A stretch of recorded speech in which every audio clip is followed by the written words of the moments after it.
After a long night of clearing Border Town of the small aberrant creatures we had seen before when we were at Hollowend Sanctum, we helped clean up the mess of a once tidy town before getting to the task of dealing with those who had fallen during the night. I offered my services in digging graves for the deceased, as I do not tire easily, and as crass as this might sound to some, did not have much attachment to the dead, unlike the closely knit community still in the early stages of grief over the souls lost today. Once the necessary but dark task of burying the dead and burning the remains of the creatures was finished, the morning sun was peeking over the hills nearby and melting the frost that had collected on the ground from the cool night before. This prompted my companions and I to gather our things from the road inn and start to prepare for our journey into the Expanse. Champion Brightlance had seen it fit to deputize us as temporary members of the Arcanum after seeing our performance the night before, and enlisted our help with tracking down where these creatures were coming from, as well as determine what is allowing them to enter from the breach into Aneria proper. I have not had much luck when dealing with the Arcanum in the past, but Champion Brightlance appears trustworthy so far, and I would be negligent if I did not take this opportunity to try and see what lay beyond the fog. Eve, Ezra, Victor, and I went to the local Wellspring Item Company to acquire some potions and anything else that might catch our eye. This location seemed to be well stocked for one so far away from the city of Manaport, and had many of the standard fare we were used to, even if they were slightly marked up due to the remote location. I purchased a few potions to help keep us healthy, and something that supposedly will turn the one that consumes it into a cloud of gas. I am eager to see what that feels like personally. I was also able to talk to the alchemist working the shop, who looked nearly identical to the one that greeted us as we entered, possibly a brother or maybe a cousin. Once the surprise of their similar looks passed, I inquired about getting a potion or two made from the stomach acid of the basilisk we ran into earlier. The alchemist also pulled me aside and asked if I could help acquire some artifacts or ancient items from inside the breach, stating he and some collectors he knew would pay handsomely for them. I assumed he wanted these items collected discreetly and without the Arcanum knowing about it. I normally would not want to involve myself in something as shady as this, but lately I found my interest becoming more and more unique regarding items of the past. I accepted his request and told him I would be keeping a lens out for interesting objects. After gathering our purchases, we then headed to the general goods store run by a friendly dragonborn named Dorad. Seredan was already there negotiating for some work to be done on some armor that she had newly acquired that we were later told was the family armor of Champion Brightlance. Seredan has a knack for finding those of her kin who want to give her a place in their tribe or family. Someday I hope I can find my place in this world and gather the memories I have lost from before I awoke beneath the floating city. The group purchased some rations and other basic necessities, and I picked up a grappling hook which I thought might come in handy when being on an airship over a large expanse of nothingness. Dorad informed us of a rather macabre piece of gambling that he called the Death Pool, where the townsfolk bet on the likelihood of adventurers returning from the breach. My companions and I were very interested in this, and so we all ended up placing bets that we would return together alive.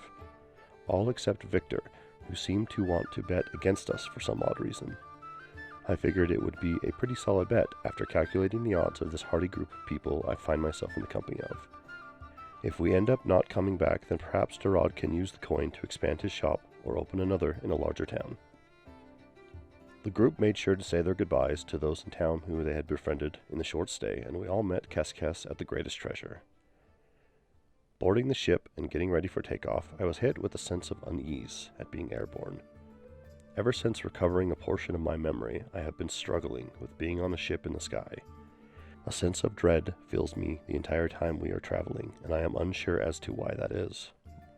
Helm mentioned that I was a captain of my own airship of sorts before I lost my memory, and so one would think that I would be comfortable and in my element aboard any airship.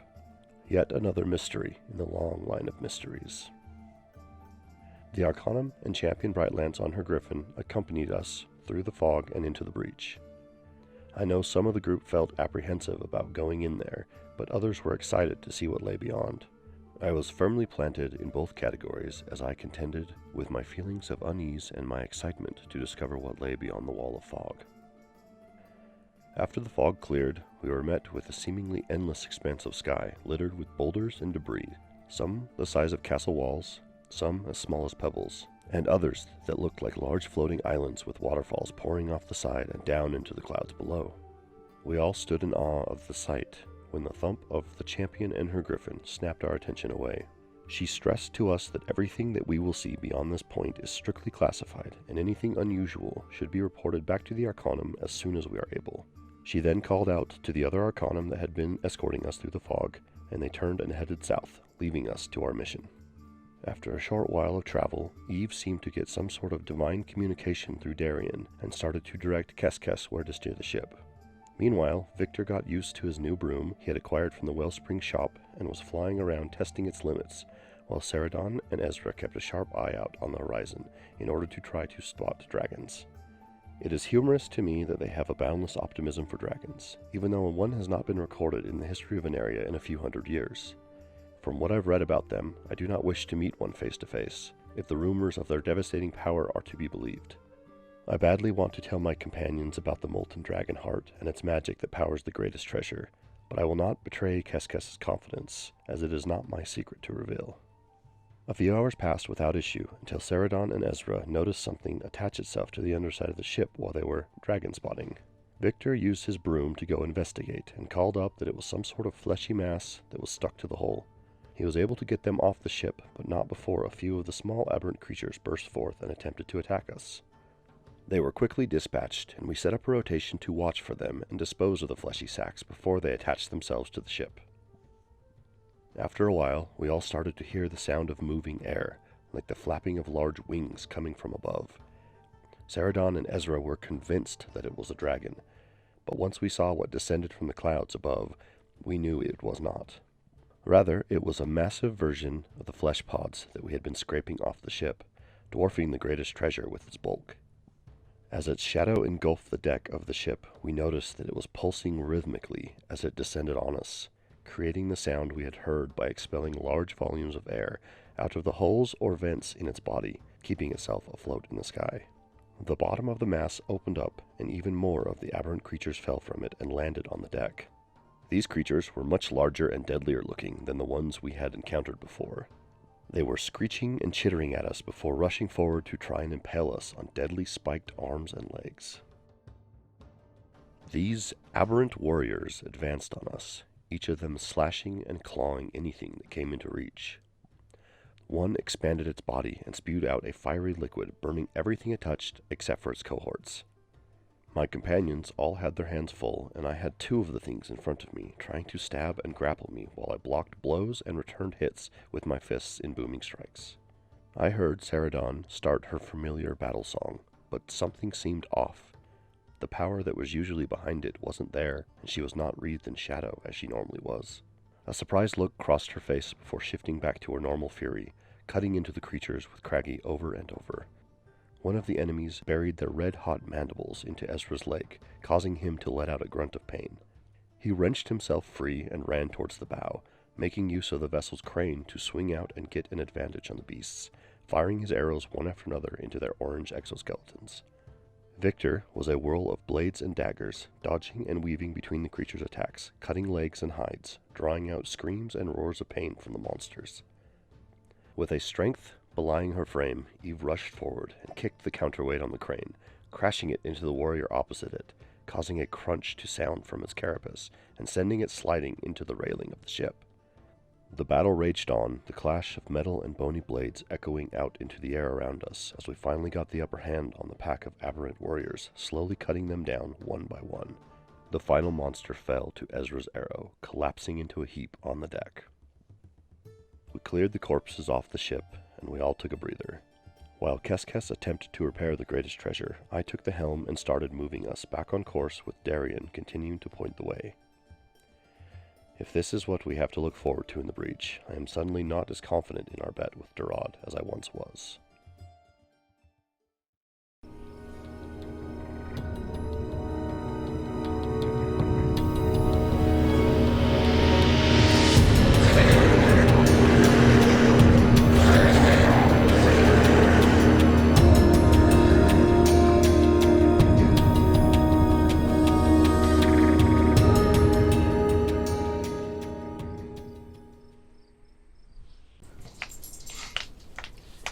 You hear that sound? That's the sound of Tales of Aneria, episode 28. That was almost perfect. We can redo it. No, it's good. It's good. I really was listening. Yeah, for sound. Do you hear what I hear? Oh, Christmas. It's Why would you do that? That is a rolling. brainworm. You're welcome. It's only one more sleep till Christmas. Brainworms are what we're fighting today. Why You're would Kermit you the do Frog. Alan's a brain. But too. let's, I wanna welcome hit the everybody. bottomest for Christmas. No, thank you. Welcome to the Carol And stream, we are right? copy strict. So now we need to like have little string lights all on the, that just appear out of Scott, nowhere. would you It's an Italian please pizza. bring out the Christmas episode? version? It's a separate version of this airship that you created, It's right? a giant sleigh, It's just a sleigh. and we're gonna go kill dragons. So it's called the sleigh Mhm. with an EH. There are no dragons in an area. I beg to differ. Liar. It's one of my favorite things about the game, actually, is Sari and Ezra's hunt for dragons constantly. I love it. We're playing Dungeons and no dragons ever.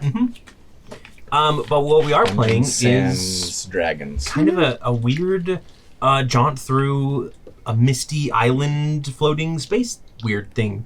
Who knows? Words are easy. A weird thing where We're there's having weird overlords fly over And us and also drop weird hydralisks on our things. heads. Yep. And it's after this. I think Scott, can you go ahead and remind us what the hit point total is for the greatest treasure currently? We currently are at 480 out of 500. Okay. Just as a reminder that your ship that takes damage as well. Who has With, the who with has 30 days of rations. who has the mending cantrip? Not I. You don't have the mending cantrip? You're an artificer without the mending cantrip. Brander That's does. what I said. Yeah, I'm not an artillerist. Somewhere. Why do I need it? Brander. We're gonna run into Brander, and he's gonna be like, "Look, I can fix your ship, but you gotta apologize to me." I think Brander's in jail. I Brander, apologize. you I'm fix gonna our ship, go or we're going to punch punch you in his the face. Yeah. Maybe. Yeah. I mean, yeah. He was captured in that wonderful episode. Does anyone actually know anyone named Brander? I know. Like, If in so, real life. Yeah, in we're real really life. sorry like, I'm that curious you know him. if they are a. Punch a douche face. If so, it's an interesting coincidence because I completely came up with the name, not thinking that it was one that would be used outside of a fantasy. I'm going to Google it. Just you got to tell him if the Brander has a punchable face. The Brander Vineyard. Vineyard. Vineyard. The Brander Vineyard. Sounds like that'll be last name. A monogram branding iron from Amazon. It's pretty Brander. It's a Father's Day gift, I guess. Here, brand your kids with it or Yep. something. I don't think Brander is a father. Yeah. I don't think A anyone brander would from Wiktionary is a person who brands. allow Oh, okay. themselves to be Yeah. inseminated. Am I gonna have to bring out the censor bars? Delete that. I just started that's where going you were down there, and I was going, like, but I didn't I can't you were stop. gonna go. One step closer. One step closer. Back in. Jump off the cliff. In the mouth. That was awesome. Let's go ahead I was and get, watching a train wreck and I just enjoyed it all the way. everyone watching this, let's go ahead and get Brander #1 boy baby name in America. So start having kids and naming them naming them Brander. Not a lot of people are having babies. Might take a few months before we get our first results, but At least 9. 10, technically. I mean, somebody could be pregnant preemie. now. Pretty good. Premature. Yeah. And just hide. Yeah. Oh, that's true. Whatever their name is. Change If it you around. are in labor right now, If you're watching this in labor, We'll send you a free sticker if you name your kid Brander. a free Snicker. A free sticker. and a Snickers bar. I will Also, send you a picture of it. we'll wrap the Snickers bar with the sticker. With the sticker. We'll get a baby onesie. oh, We- cute. Aneria. We do have It the says ability to put that in our merch. Most punchable face in an area. We're already a little bit off the rails tonight, so let's go ahead and talk about, like, you guys are wearing full-on Tales of Aneria merch. What? That's amazing. When did that happen? For those of you wanting to know where you can get it, not yet, but soon. We hope to have the place open soon. We want to make sure we have quality stuff, so it's nice and soft. We're test driving This is it. just like smooth as a Brander's bottom. The t-shirts are good. At least the kind that I got. They do run a little small. Can you tell? I mean, borderline nip. This is what is known as a schmedium. Medium. Medium. Medium. Yes. Yeah. Nice. All right, well, let's go ahead and get into it tonight. I think. Anybody else got anything else that they wish to say? Join our Discord, maybe? Yeah. Yeah. Do that. Yep. It's Then fun. then I like it. Hear about our giveaways or other types of stuff. You don't know because you're not in there. Yeah, But if you are, you're first in line. for a giveaway that's random. Yeah. You're first in a random line. It's constantly being jumbled around. It's very disorienting. We throw everyone in one of those in a big ball, spin it, pull one person out at a time. Throw it down a Plinko board. This sounds like we're playing a weird version of Squid Game. Yeah. And I'm here for it. Let's do He it. likes it. Okay, so let's go ahead and get back into it. You guys have just finished up combat against these tougher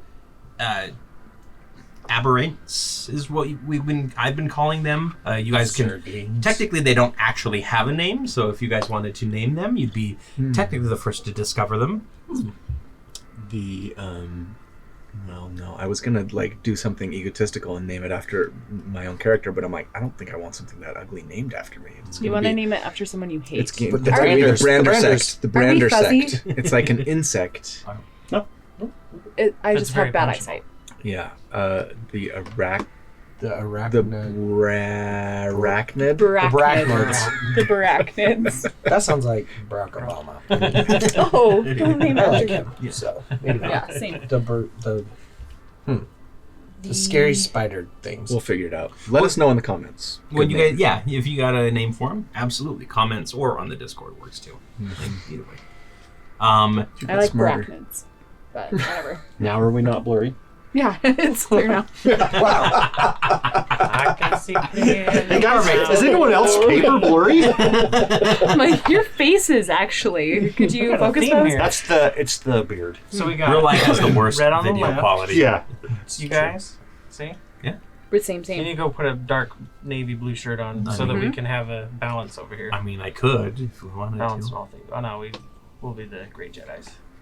I'll just drop his white balance really low. It'll go super great. Why don't you just flip mine to negative, and then I'll just be in negative mode. Polarized. Ooh, that'd be cool. Do it now, Scott. Okay, good. Mega Cory. And then back to normal. Okay. Yeah, so you guys, so something happened last time that confused me as a DM, but now I understand.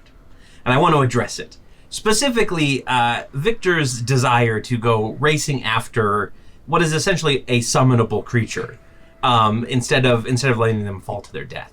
You saved Darian last time, which is, it's not something that I thought would happen, but it did happen, and it saves you a spell slot. It keeps your guys' guide around, which is really good. Darian doesn't have I'm to. going to give you an epic die for that. Darian doesn't have to relearn how to eat. Yep. Every time he gets summoned, It's like he's we gotta brand new. teach him how to use a fork again. And I figured that from an RP perspective that Victor had bonded a little bit more with Darian, seeing him less of a Feeding him all those Expendable. sugar bombs. Don't waste that sugar bomb as you dive. That's right. With the hook. That's right. If you disappear, then the effects disappear. I have to get another one. So currently, as it stands, Cascas is on the front of the ship, repairing the damage that was done with the rocks that you guys slammed into during your confrontation. Meanwhile, Bolt is actually flying the ship. So I need you to give me a probably just like a proficiency check. Okay. I don't think you're actually proficient with ship flying. I don't think any of us are. Yeah. So. And I wouldn't expect any of you to. Like, if anybody would have had that, I probably would give it to them as an extra proficiency. So just Just- proficiency bonus is +3, so just +3 on top. No, sorry, no proficiency bonus, but add your intelligence. Okay. I think intelligence would probably be useful for this. 13.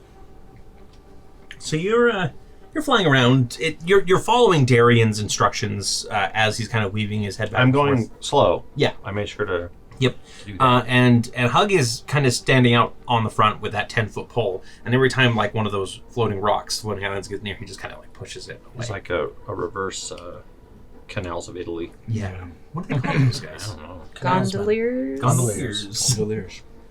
Gondolier. A man who gondolas, like Brander is a man who brands. Candelabra. Oh, sole mio. Sorry, Actually, Scott. Yeah, are you doing the? She's turned Craggy into One leg off. a mandolin. One leg I off like the it. side of the boat.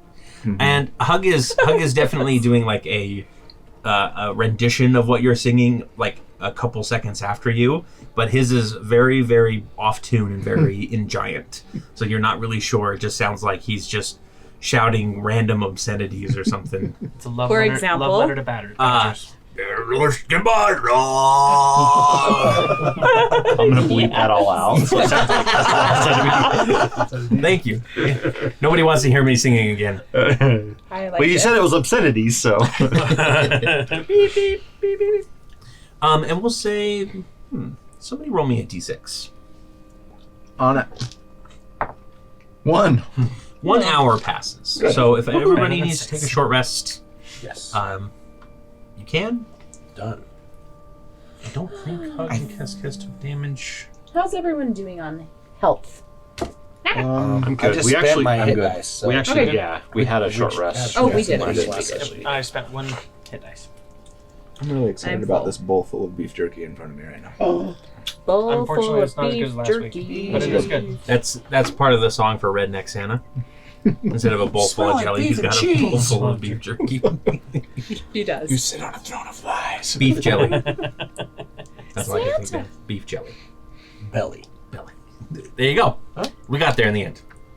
Oh, that'd be Anyway, so it's been about an hour, and beef jelly. who, I think you have the highest passive perception at 16? Yep. Yeah. Unless anybody else can say that they beat that. Definitely my not me. Wisdom or perception? So you said Passive perception? perception. 13. Yeah. Not inside. So you're kind of you're listening. Dragon Watch is back on. I'm assuming. Oh, yeah. Absolutely. Full force. Even with the mandolin playing, Ezra, you start to hear these deep, mournful cries, not of a humanoid, but they appear to be just like sonorous. Like, give me a history check. Actually, we'll see if you can identify the type of creature that might be. 23. Yeah. Where has Ezra heard whale song before? I don't know. Okay. In some past life, apparently. Okay, because yeah, you have like you are hearing what sounds like the cry of a whale. Knew it. This is Star Trek 4. I knew we were going back to Earth. I just didn't know it was to save the whales. Final frontier. I will alert everybody to the sound. Okay, and as soon as Ezra does, you can all hear that noise pick up as well. Cascas comes crawling back onto the ship and says, "That's not my ship." I smell the air. Does is it it? smell like fish? Is it a dragon? Can Yeah, it does anyone, smell can little anyone fishy. see the creatures or where it's coming from? Sounds like below us, maybe. I'm not sure. Yeah, you can try and pinpoint it. Get if on you that like. room. Yeah, I'll See try what to you can pinpoint find. Give me a well, I guess it would probably be perception or investigation, whichever you like. Brisinger. You're gonna go on the Yeah. broom. Okay. Yeah. How far out are you flying? I will make a loop. Probably. How far is this out? 50 feet. 50 feet. So probably 50 feet around because I can do 50 feet per turn. Okay. Just do a roundabout, see if I can see anything or hear anything, and further out from that, about 25 feet, I'll throw. Yeah. Only roll. Do like sonar. Only rolled an 8. Yeah, you can't really tell where it is. So, Victor, you start kind of like circling, spiraling outward, and 50 feet, you don't see anything. Do you want to go further? I'll take a quick trip back and fly back and say, do I hear at least that I'm getting like louder? Yeah, If I- like over on the port side is where you're getting louder. I'll get closer. Yeah. Okay. Another 25 feet. Another 25 feet. You start seeing kind of at the edges, because you basically have like echolocation, right? And you start seeing kind of the edges of a few of these rocks that kind of float in the mist and float in between the clouds as this thing starts crying out. And you can't really see far enough that it lets you see what is making the noise, but you can see that it's like you're on the edges of where that sound is creating enough of a disturbance that it's triggering your vision. Can I want to maneuver Shadow Song in a way because he has a mournful cry, and I want to maneuver him in such a way to try and harmonize to see if I can catch the attention of whatever it is, Okay. and see if there's any abrupt movement, I'm booking it the other direction. But if if it doesn't seem hostile, then I'll Okay. get closer. You do hear like a shift in the tones as you kind of start matching it, and you start seeing, or you start hearing another sound. It's kind of like a sizzling sound, and soon enough, I'm going to actually roll a d20 here. A red stream of energy passes by your face on this, and then kind of goes behind you, and you have a second. Go ahead and roll me a dexterity save or a stealth check, actually, to see if you can duck into the clouds before this flare bursts. So Dex. Just a stealth. Yep. So that's gonna be 20. So is it a beam of energy or like a flare? It's like a flare, but it's magic, right? I can't Right. just call it a flare because you guys might not know what a flare magic is. flare. It's a magic flare. So you duck down like deeper into the clouds, maybe behind one of these rocks, as it bursts and illuminates the area with red light. And you can hear other faint shouts in the distance, these ones sounding more humanoid and like they're communicating more. And all the while, this mournful cry is still continuing. Okay, I'm gonna return back. Is it Captain A? Do we see any of this? Like, do we see like a flash of red light? Yeah, you do see a flash of red. Yep. So, Kes, can you take the wheel? Are you done with your repairs? Yes. So I'll go ahead and step out of the cabin. Okay, You and get back in there. he'll get back up and he'll just kind of like nod in that direction, like, where do you want to go, or Not yet. I'll come flying back through the mists. I don't know if I need to make a stealth check, nope. I think you're good. but I'll basically come flying back through and say, It seems there's something ahead. I'm not sure. It sounds like either something's in trouble, but I heard humanoid voices of some kind. I don't know what it is, but it seemed like a large area. Mhm. it's making a large enough disturbance. Was it an animal of some sort? I'm not sure. It could have been like do I understand the language that they were speaking? It was too far Too far? for you to Okay. actually understand. I didn't see the animal itself or the thing itself, but it seemed. I could feel it seemed like there was something amiss. That there were people, and then there was a large bolt of energy that hit, and We saw the explosion. I'm wondering, Evie, if maybe you might be able to communicate with them, or easy if you could send your little owl friend out to get a closer look. Expert nods if you're willing.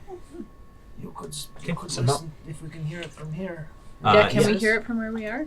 Yeah, you can still hear those cries from where you are. Okay. Expert goes flying out in that direction. I'll guide Exburn to give him advantage or whatever to find the Okay. place. And, Yeah, you can basically give him the help action, but Okay. like so you can't I'll just- communicate with Expert like a normal familiar. I have to because wait he's- till he comes back. Yeah, so. like he's can't- not a typical You familiar. can't war Oh, against okay. it. Yeah. And I'll cast Speak with Animals to Okay. see if I can understand. All right. Yeah. So you cast Speak with Animals, and you can hear the faint that faint calling turn into cries of help. Uh-oh. And after about 5 or 10 minutes, Ixburn comes flying back, and actually, probably, how long does Speak with Animals last? 10 minutes. 10 minutes? We'll say 9 minutes, just because it's easier that way. I could make you waste another spell slot, but I won't. But Ixburn comes back, and he lands, and he turns to you and says, "Can you understand me right now?" I can. It appears that there is a small creature, well, small compared to the larger dead creature next to it that's in danger. No. Why, Cory? Okay, this is a side note, but do you remember when that mommy whale gave birth to her baby and it was like a stillborn and she like swam? I couldn't really think of the word. She swam with it and like kept it up for like months. Her sad little dead baby. I don't remember that. That was like a Probably news why story. I'm so callous and unfeeling in this situation. And this is the opposite way, an orphan. Yeah. All right. Did you see any humanoids? Yes, there was an airship, actually. They appeared to be harvesting the larger creature, and they appear to also be trying to capture the smaller one. It's horrible. Whale hunters. Can you guide us to them? Yes, of course. And he takes off again and starts heading in that direction. I should ask. We didn't hear the conversation. Yeah. Or at least we didn't understand. I'm just wherever Expern we relate him to. I'm just gonna wait there and just kind of watch. Oh no! It was What's just happening? this is a squawk. Yeah. It was. Expern found an animal, a creature of some sort. A baby. With its mother, father, a larger one. That is dead. And there's an airship of humanoids harvesting the larger one and trying to capture the little one. I thought we were the only people out here. I thought so as well. Well, Expern can guide us to them, but if you want to. I'm happy to investigate, but I don't know that... Like, I'm just trying to think of Seri. Like, I don't know that I would necessarily be like, people hunting animals for, like, resources and meat? Like, we must kill them all! You know what I mean? Like, yeah, that seems pretty normal. That's true. It's a It's chance not to like... get information about where we are. Absolutely. Perhaps if people are I mean, from here. I don't like the fact that that's happening, but... So what am I seeing at this point? So have you gone? You've gone with Expern. I'm basically just trying to stealth and watch the movements of whoever these people are. Okay, give me another stealth check. We just hear Victor go, Help me now! there's a harpoon in him. 22. 22. Yeah, so you approach, you come through this cloud bank. Expern is leading you around a few of these small islands, hopefully to give you some cover. And you come around into what would be a shocking scene in today's age. A giant whale, probably about the size of a humpback, lying on its side, kind of just floating in the air, bobbing almost as if in water. It's very clearly dead, considering that the airship next to it has several people that are cutting chunks of it meat away and then setting it down onto the deck. Meanwhile, a couple other crewmen are at the front of the ship, and they've got these large kind of things that looks like something that Bolt would make, right? They've got some electric current running through them, and two of them are trying to haul this baby version of the whale in, and the other one's got this kind of electric current thing waiting for something. Has it been speared or is it netted? It's been grappling hooked. So there's a wire around its neck and it's pulling it in. Okay. So what do the rest of you want to do? Do you just go there as if you're another ship in the night, or are we sneaking in? It's going to be a bit difficult to do with an airship. Right. I think we should just approach. I and think we ought to ask for investigate. information. Okay. So you guys start leading up. Victor, are you going to come out of hiding as you see the greatest treasure approach? I'll make myself known to them, to everyone else that's going on. But I want to try and maybe see if I can get around the other side of the ship, see if I can overhear any conversations. So you can fly around to the other side of the whale if you'd like, the bigger whale. Yeah. Wherever I see that they're the most people who would be talking. Mm-hmm. If somebody's sitting there grunting or whatever, I don't care. That's pretty much all that's going on. You can hear the calls of the captain kind of directing people now towards the back of the ship, but it's just things like bring it closer, or pick up the pace. We got to get as much meat as we can before this thing rots. That sort of thing. Okay. Was it common? Yeah, it's in common. One thing that you do notice is... Actually, you wouldn't notice it because it wouldn't show up with your vision. So the rest of you, as you kind of crest through the clouds and break through, there's a cry that goes out from the ship saying, "Another ship's approaching!" And everybody looks over. And you can see that on the back of the ship, they kind of have this flag flying. And it looks like it's a gear that's been broken in 5 different places, is the symbol that you're seeing. Is this the equivalent of the Jolly Roger? No. As far as Aneria goes, the Jolly Roger is the Jolly Roger. That doesn't change. Sure. Yep. So it is not a clear we are pirates. Did they did you say what race they were? What kind species? of a variety of races. Yeah, it's kind of just a mixture. You can see a half elf, a human, maybe a dwarf in there. The captain's just human. He's got a big black bushy beard, kind of your standard. Would any of us recognize this flag? Maybe. Give me a history check. You probably wouldn't, so give me disadvantage. Okay. But I wouldn't be able to see it. Natural 1. Natural 1. I wouldn't be able to see it. Yeah, you wouldn't be able to see 15. it. 12, 15. Ezra would be the closest, but it's not anything that Ezra recognizes at this time. Yeah. Okay. And the captain kind of walks over, and as you guys approach, you can see that they all have these interesting-looking devices on them. Again, it looks like a lot of stuff that Bolt would make, right? Maybe even a bit more advanced stuff that you might see on Artificers and like Archdom or Manaport, that sort of thing. And the captain kind of holds out his hand, and there's just like a kind of like this circle of glass. And as he talks to it, it kind of extends his voice outward, and he says, "Ho there! Who are you?" We are the Wayward Watch. All right. What are you doing in the middle of the mist? What are you doing? Living here. We're on a job. You live here. Well, I mean, temporarily. And who are you all? Where are you from? Oh, I mean, we're from various places around here. If you're asking where we're located out of, that's something that maybe we'll discuss at a later time. As far as who we are part of the Gearcracker clan. Well, not clan. It's more of a collective. So we'll call ourselves the An autonomous Gearcracker. collective. Yeah. The Gearcracker crew. How about that? That sounds good. What a fascinating creature. What is that? Sky whale. Sky whale? Yep. Never heard of them. Yeah, they're aquatic versions, not too common in an area. Like, there's not a lot of deep places where a whale of this size can be in. We're hoping to get the little one, but the big one's just going to be meat for the crew. And what would you do with the little one? Is that necessary? I mean, it's easier than running an airship. Having one of these grow up tame.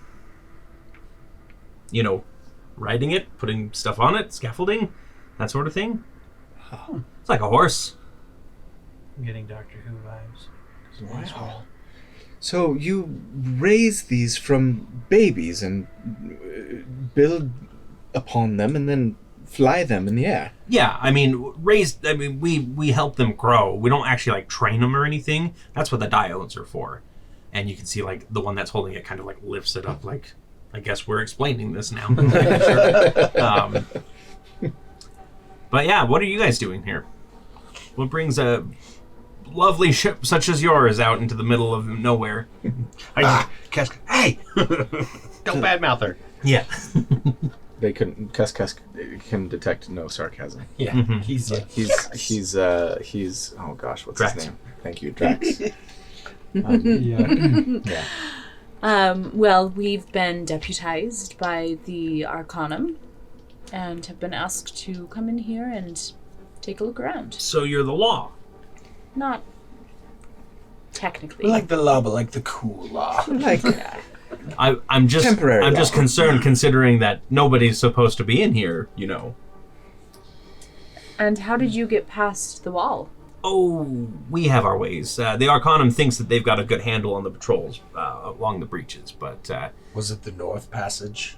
it was actually. Yeah, Thought so. know about that. so. Does the Arcanum know about that? No, not yet. He's going to insight check you, but secretly. I'm telling the I know truth. you are, but he's still going to insight check you to make sure it's the truth. I won't roll it, but Who wouldn't trust a man with golden hair and an ascot Yeah. and horn? clearly the captain. So you all are from the other side, as it were. You didn't. Technically, we're from the other side of the breach. I mean, obviously, we've been living here for probably about 6 months or so. There are communities of civilians? Yeah, there are a few like tribes of locals that kind of live on some of the bigger islands. You best avoid them. They're either really corrupt or really thirsty for new blood, that sort of thing. And how do you manage to keep your distance? Oh, we've mapped out a good chunk of the Broken Expanse. Really? Yeah. I'm sorry, what was your name? You can call me Filbert. Captain Filbert. That's Torrey saying, Yeah. wow. Mm-hmm. Not Right. every captain has a great name, I'm sorry. Like Filbert. Yep. That's pretty sick. Better than Taserface. This is true. Taserface. One of the guys goes, "Hey, what's wrong with that name?" The guy Throws his diode down. Is he a bard? Yes. This map, is there a possibility that we could acquire one from you? That's something that you'd have to take up with our leader. Just because, I mean, you guys said you were Arcanum. Sorry, like we can't really trust just anybody in the mist. You're the captain and not the leader? No, I run this specific crew, but the operation as a whole is run by Ganalan. Ganalan. The ship. So as he's talking about this and saying that he has access to these things, ship, is there a cabin that's like... Is it like this in plain sight, or is there a it's way probably to... like there's like a hatch that leads to the lower decks. Are there is a outside windows? small... there is one large kind of like domed window on the bottom. But not like But one it- I could open? Yeah, it's not like open. It kind of looks like it's very opaque. In fact, it's got like a soft glow to it, almost like that's where the power is coming from for this thing. Scott, do you actually want to go grab the airship so they can get a look at least what it looks like on the top deck? Sweet. The reason I'm asking this is because I want to see if, while they're talking, I want to send Shadow Song on to see if I could see any places where papers might be stored. Okay. As far as Shadow Song goes, you're not going to be able to slip it in between Just any like sort of... people in there. Yeah, well, because there's only the one hatch and it's currently closed. Got it. Yeah. Okay. So this is kind of your standard airship skiff that you see the Arcanum use as well. It's sort of like your basic model. I love it compared to the Greatest Treasure. Yeah, it is very much like a, and obviously like, in the back there you see kind of like the captain's, not the captain's, like the helm. It's sort of this small little place with like a single set of levers and steering wheels, that sort of thing, where one person can sit. So. And I'm sorry, Filbert, but what Captain Filbert. Captain?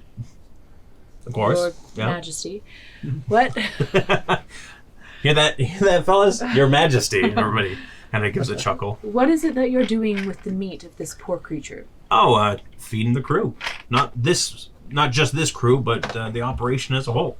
Say, if you guys are looking to get in with Ganalan and get a map, getting some of this meat into your hold as well might get you a good word. A map would be helpful. Perhaps Very we could do helpful. that, if you would let the little one go. A prize like that? Are you kidding me? That's worth more than anything of value on your ship. It's worth more than the ship, probably. I like these guys. Evie, we don't know a lot about these people or how they treat their animals. I don't know if... Are you kidding me? They've got these shocking things. What are they? Like a diode. No horse has a bit. Well, Come yes, on. they're hunting for meat, but you ride upon Darien. We ride upon horses and use mules for beasts of burden and We eat pack bounders animals. stew. Sometimes. Eve doesn't, but She's like, wait a minute, what? Perhaps we ought to get to know them first before we... I want nothing to do with the whale, but I will allow you. I will allow you. we'll allow Yes, your this. highness. Do what you think is best. I am appalled. From where I'm at, can I get Eve's attention? Like, is this guy's back to me? Yeah, like everybody's facing towards the airship, and you kind of come up from behind the other side of the... I'm- except for the three that are still, like, scraping off meat. Okay, I'm just gonna see if like I can just catch your attention. I'm gonna nod towards the hatch and see if you do anything.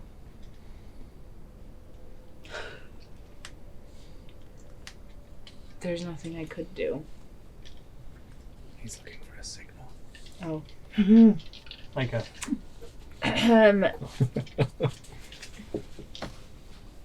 No. okay. Then I will. And just because you all cannot speak with the whale, I just want you to know that this poor baby has been crying for its mother. So it's upsetting to me, but we can go with them if you feel that's best.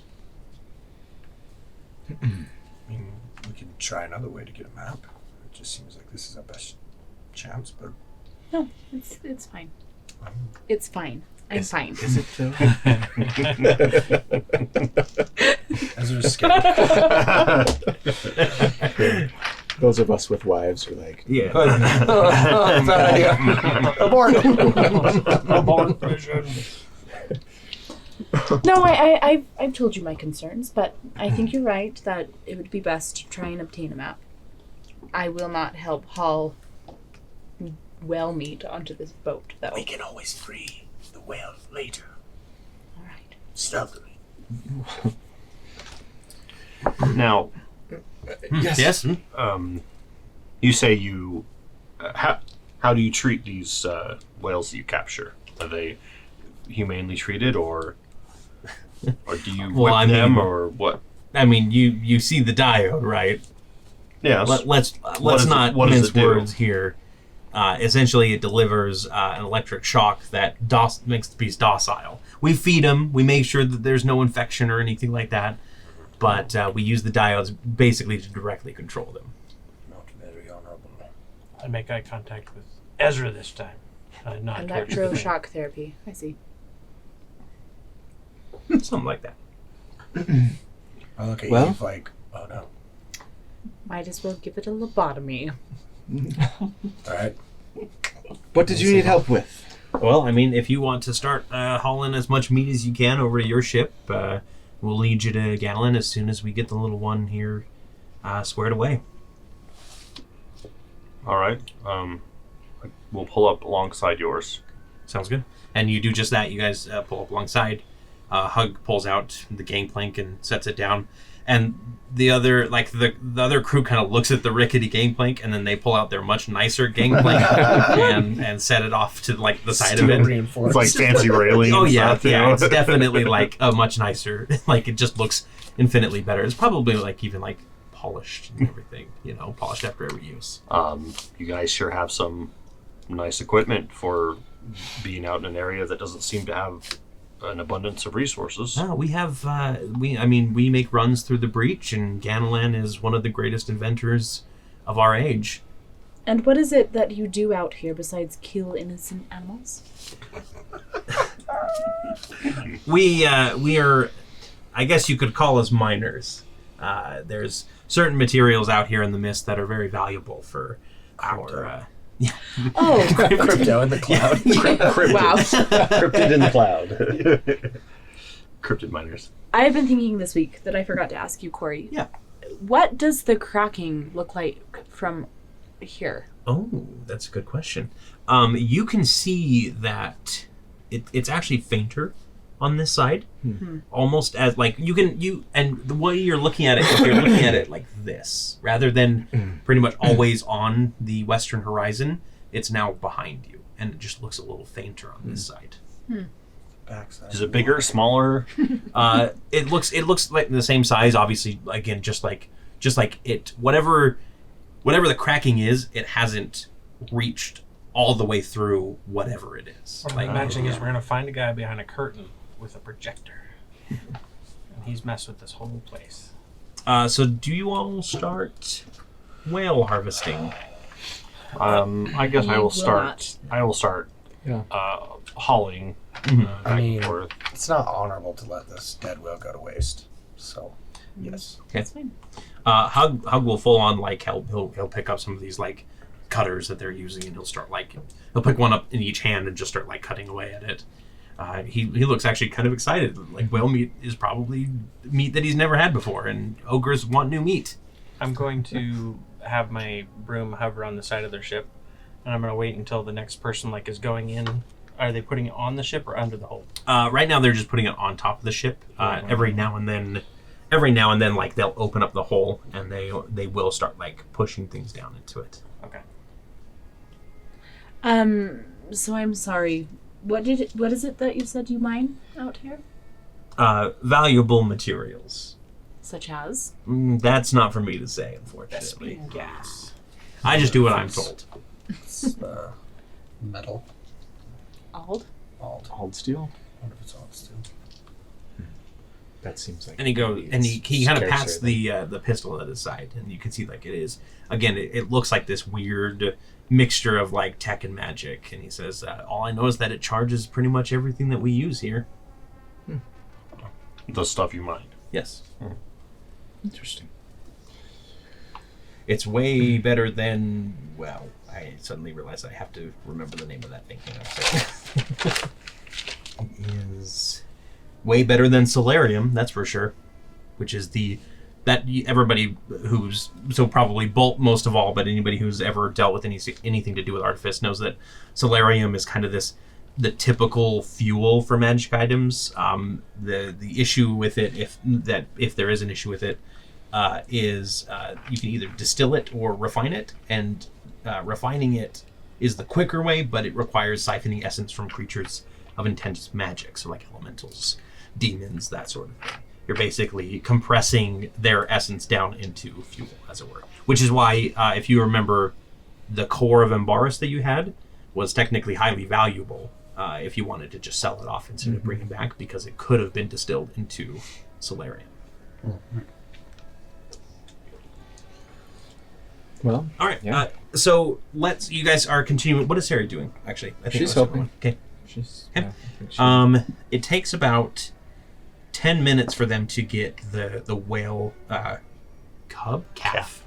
Close enough. The whale cub. And at that point, the one with the diode steps forward, and he kind of takes it and jams it into the side of the head, and there's this little spike on it. I'm so sorry, Torrey. This is a personal apology. Well, also, like, I was the generation of, it was like, save the whales, and like, Free Willy. Yeah. Like, so whales to me are like a sacred animal. Oh, they are incredibly sacred to me, too. So this is probably, I'm also the Cory, like, projecting her own feelings about whales onto this. And But the manatees. Eve would not be very pleased. But as soon as this so diode cute. is in place, they hit a few things, and this thing kind of, these lightning sparks come off onto it, and the whale shudders, and then it just stops speaking. It stops its song, and it just starts floating there. And they're like, all right, I think we're good with that. Now, Victor, they're starting to throw this whale meat into the hold. Did you want to just like... I want to see if I can either slip in or feign blindness and fall in. You're gonna curl into a ball, act like a chunk of meat, slide in. Tap, tap, tap. Give me a stealth check. Let's see if... With his broom. Yeah. That's his cane. Arms for the poor. So that is a 20 dirty. That's a 9 plus 11.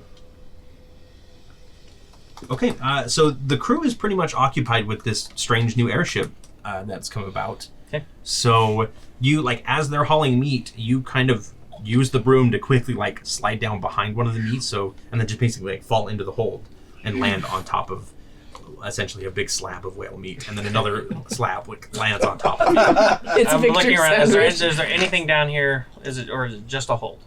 There is a hold, and there are other things down here. So that's why I'm snooping. I want to see what's down Yeah, here. namely there are kobolds. Uh-oh. And there's about a dozen or so kobolds. I need to see if they notice it. Victor. That do not notice it. They are taking this meat and they're like hauling it to these large kind of, they almost look like large refrigeration units, as it were, and they're like dumping the meat inside of it before closing it. And you can see kind of that spectral icy chill around the edge. Okay. One thing to note about these kobolds is they all look like they're in raggedy clothes, and they are all collared and chained. Sad. So they look like Keskas. Yes, in various... Keskas is an albino, so he looks like pure white. But These Keskas are is more the like only your standard... kobold that I would have ever Yeah. encountered. So. Yeah, they're not too common in an area. Like kobolds and dragonborn, much like dragons in an area. Well, one thing very that's unheard of. definitively sure in the Eight Rings is that slavery is not cool, and so I think that would probably ruffle his feathers. Is there anyone else in the hold? No, there is a set of stairs that at the back of the room, basically on the other side of the kobolds, that leads down into what probably is crew quarters. Okay. I want to stealth my way to see if I can get to the crew quarters without being noticed by the kobolds. Okay. I'm looking for keys. So this is going to be difficult for you. Okay. Because it's going to be with disadvantage. Okay. because these kobolds there's basically nothing in the way because all of the refrigeration units are like set off to the It's gonna be like a cartoon. You're gonna get a slab of meat on you, and you see your little legs. Yeah. Scooby. So that's 11 plus. So In a I barrel. rolled a 2, but I'm adding my epic dice. Okay. So that's plus the 4. That's 6 plus 11. That's 17. 17. So you go kind of wandering through. Every time like a kobold turns its back, you're slipping past, and you just about make it to the end, and you run right into one of the kobolds. Okay. Not like run into them, but like Do I get he the- turns around right at the wrong moment, and you guys like lock eyes. Do I get the Metal Gear Solid? Yep. Okay. And Do you have a cardboard box? he definitely has like. Give me a persuasion check with disadvantage. Do you hold the knife up to your mouth? Use that. Oh. Oh dear. I'm not even gonna roll the second one because this is Scream. And he rolled a natural 1 as well. So roll off? I think it's a roll off here. Just basic. What? Just no modifiers. 10, just straight 10. Okay. Plain rollies. He rolled a 7. So he looks like he's about to like call for help, and then he just stops.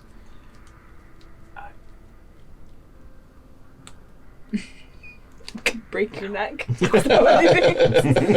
Your neck can be broken. Are you here on your own will?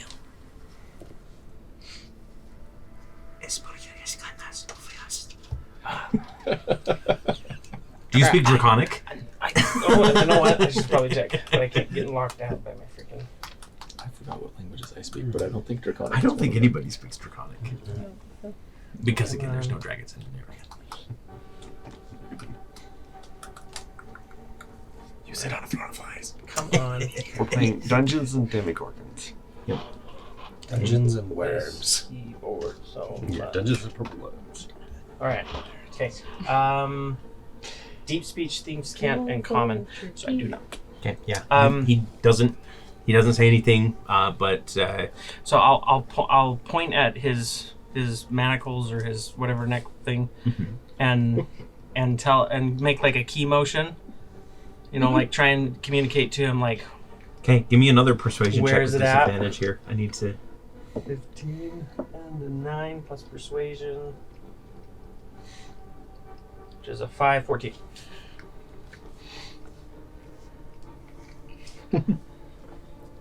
And I'll just like basically like I'll be right back. Just 1 second. And he rushes over to another kobold and starts whispering to it, and that kobold looks over at you. And then they both start rushing over to other kobolds, and they all just start. None of them are like shouting alarm, but And then they're he all, tells like, two friends, yes. and then they tell two friends. By the time that you like reach the back stairs, And if that's now- where you're heading. Yeah, just I'm looking to see if there's a cabin, pyramid if there's scheme. keys, if there's somebody that they're like your typical guardsman that's leaning in watching TV or something. And, There don't appear to be there don't appear to be anybody down on the bottom deck here. okay. It looks like this is where the regular crew sleeps, but it looks like it's all hands on deck right now. All right. And you do start searching through the rooms. You don't find any keys. You do find a door at the end of the hall that is locked, though. Can I try and pick it? Absolutely. I mean, you're a rogue, I would assume. I don't do this very often. So that's I don't remember how to do lock picking. I just use Your proficient. proficiency skill plus your dexterity modifier. Yep. Plus your roll. So basically, you could use your stealth if you wanted to. Okay, so 'Cause just it's use the same- so it's the same roll. That'll be You might 17. have taken expertise. And Oh, true. yeah. Yeah. so. You're ready to take expertise in stealth. So my modifier is 9. So that was going to be 15. 15. Yeah, the door clicks after a few minutes, and it opens up into the captain's quarters. Anything inside?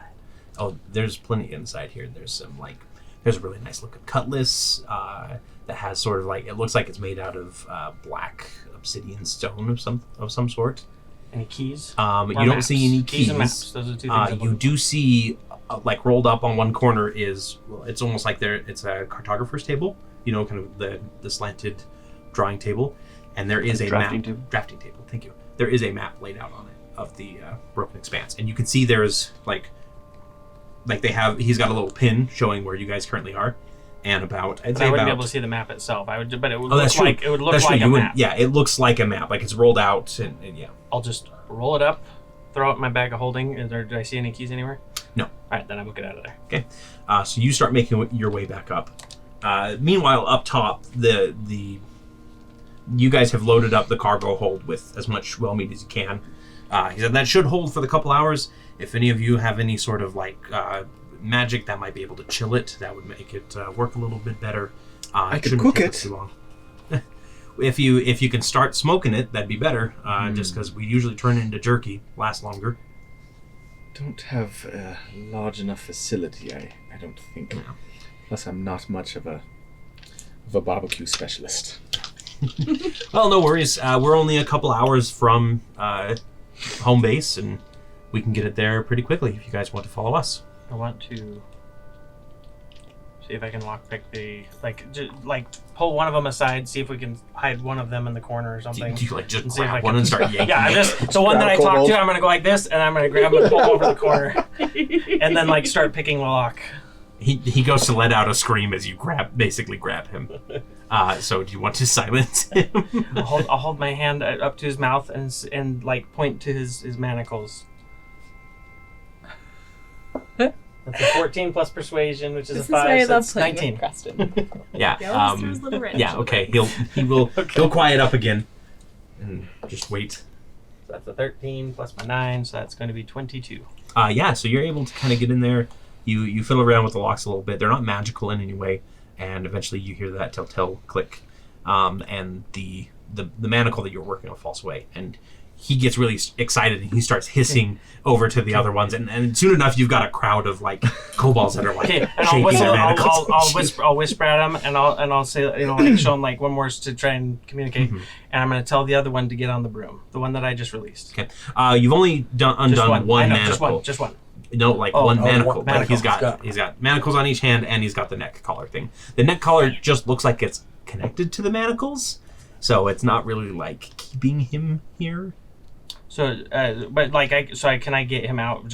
He would just have his change on. That would be. Yeah, actually, you know what? It probably the best form of making sure they wouldn't get too far would be that they have leg manacles. Okay. Instead of the hand manacles, so they can use their hands. Okay. But it's leg manacles connected to their neck, so they can't move too much. Okay. Then I'll just tell him, get on here, and if I can persuade him to get on the broom, then I'm going to fly out of there with him. Okay. And trying to not draw attention. And I understand that I might have disadvantage on this, but I want to try and take him back to Kes, who can actually talk to him. So you start trying to convince him to get up on the broom, and then you see the hatch open up again, and you see a couple of members of the crew kind of jump down in there. So what would you like to do? Bye bye, Victor. It was really nice. It's gonna lose us our money from our bet. I forgot about that. I put a If lot we down. revivify him before we get back, no one will be the We wiser. just need to find a cleric out Wait, here. I'm gonna cast- weekend at so- Bernie's with him. So the reason I'm asking this because my boots Totally only alive. work What are you talking on about? my walking speed. Yeah. My long strider says I can increase my speed by 10 feet. It doesn't say walking speed. So if I can do that, I want to cast long strider and just I don't know. So I will say that the kobold is not on the broom at this point. He's not on the broom. No. He didn't really understand what you were trying to get him to do, and he still had a manacle. I grab this fool by the chains and I book it out of there. Okay. I'm just gonna grab him and I'm gonna blast out of that thing like so a bat out of how hell. much do you weigh? We have to kind of probably take I'm- weight into consideration here. Yeah, so I weigh. Because it's 500 pounds, I think, is the Yeah, it's 500 pounds. I weigh 210 pounds. 210. Yeah, kobold's not going to be more than 16. So even if he's chained. So you go breaking past these two guys that just dropped down into the hold. They let out shouts of alarm as you go streaking past with a kobold hissing bloody murder trailing behind you. I'm not going back to the ship. I'm going out into the mists. Okay. And you burst up out of the hold, and everybody looks up, and the captain goes, "What is that? Stop him!" And they all bring around the two on the top deck bring around these large kind of rifles and hold them up, and there's this quick crackle and a spark of electricity arcs out towards you. So I'm going to make a couple of attack rolls against you here. Oh no! Evasion. Evasive maneuvers. Use the kobold. Use the kobold. So that's a 17 on the first one. Yes. Oh shoot! And A 12 on the second one. Miss. Okay, so you're just going to take... what is it? Now you can know how much damage they do. Thank you. For science. For science! We're just gonna see Victor like. Zzz. No, Sarlacc There crap. goes my 1,000 gold pieces. More than that. Take A lot more. 11 10,000 lightning damage. Okay. Heaps. But by the time they get like another shot lined up, you're gone on the other side of the whale. And the captain turns around and he goes, "Friend of yours? Never seen him before in my life. Roll I me a don't know deception any check." witches. Where's deception? 10! Find that hard to believe, considering we haven't seen anybody else out here in the mist. Did you see him leave our ship with us? No, but that doesn't mean that he couldn't have left beforehand. He was on a flying broom, after all. Maybe he's a rival gang or what you Perhaps call it? he's from one of clan those. crew. Yeah, the clans out here. They don't really have that type of magical capability. Do you have any enemies out here that would be interested in getting involved in your business? What was it that he even flew off with? Oh, one of our kobolds. You have kobolds, plural. Yeah, just found some on an island. Good workers. Not very easy to talk to. Can't really understand them. They You pay them? employees?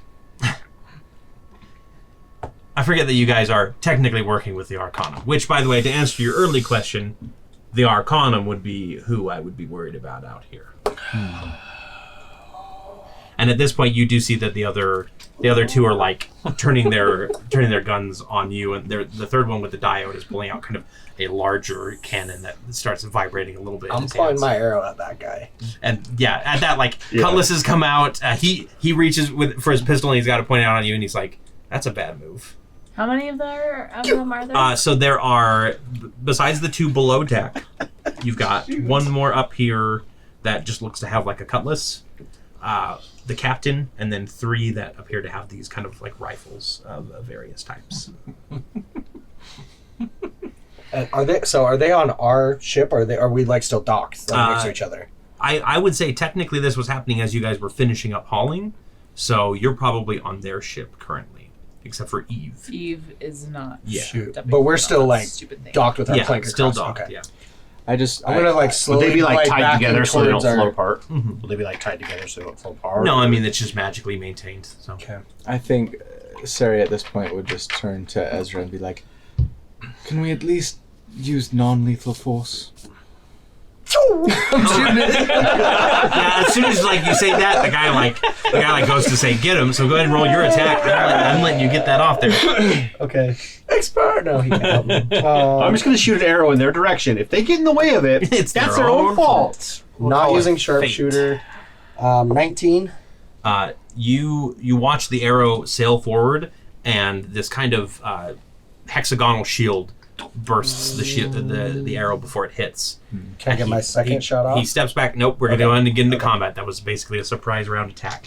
So just a moment while we set up the map, and we'll be right back. Sorry, guys. That's light plans. All right, let's go ahead and reveal that battle map and then get initiatives going here. Ta-da! Ta-da! Oh. And we will start tonight. Ezra, what is your initiative? 23. 22? 22. What are they on? Ceradon. Sorry. Never told me that. 10. 10. Victor. 7. 7. Bolt. 2. Not great. 4. I'm just going to stand here and watch everyone fight for like, For Eve. well, 6 seconds, I guess, but. All right, so one thing to Just froze. We'll sort that. I've got 5 spell slots Why from are last you time. not? Or proficient, or from. I like write down my turns, otherwise I forget to do stuff. Yeah, me too. Over here I've don't got forget, I have luck points. Oh, my tattoo. I have 4 performance charges points, regaining, shield of faith I've already used today. We need to get a little cheat sheet. So. Yeah.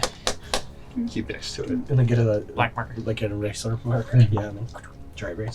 Okay, so just so everybody knows, you've got people on board right here. The captain is obviously the one with the tricorn hat.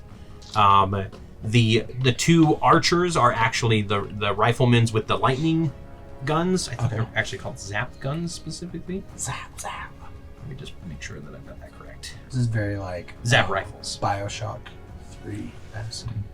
This is actually, just so anybody at home wants to follow along, this is courtesy of the Skies of Seredan campaign. They provided the airship stats, and they provided these cool weapons that I get to murder people with. Oh, no, Sorry. we're not dying. No, nobody's being Unless they're murdered. murdering themselves. And then for further reading or watching, go watch Stardust. Yeah. We always knew you They were they whoopsie. also have a captain with a weird name. I mean, Shakespeare's fine. Yeah. He's hilarious. He's my favorite. That was the crying whale. That was the crying whale. Yep, it's making little crying noises. The one, yeah. Well, I'll explain and then we'll cut really quick here. The one at the bow. Yes. The bow of the ship is the one with that larger kind of cannon that kind of looks like it's vibrating a little bit. And then the whale, that baby whale, is at the front of the ship, just kind of like lazily floating there with that diode sticking out of its head. Okay. Well, who's going to go first? That is Rifleman number 1. So, Scott, if you want to label the one closer to the greatest treasure with 1. Oh boy. Do you have any other extra ones? Number 2 is the other Rifleman, but we'll get to the other ones as well. So that one is going to point at Ezra and fire off a shot. Who did you shoot at? Captain. Okay. Oh, how much damage did you do again? Do you remember? Did we He calculate? did shield. Oh, that's right. Yeah. Or I'm assuming There was something there like- was there was a a shield. There was a shield. Yeah, yes. I Not necessarily. He didn't assumed- make any sort of motion. Okay, so there was some sort of shield going on here. Yes. So they are going to pour on one of their abilities here as they attack you. That's caught.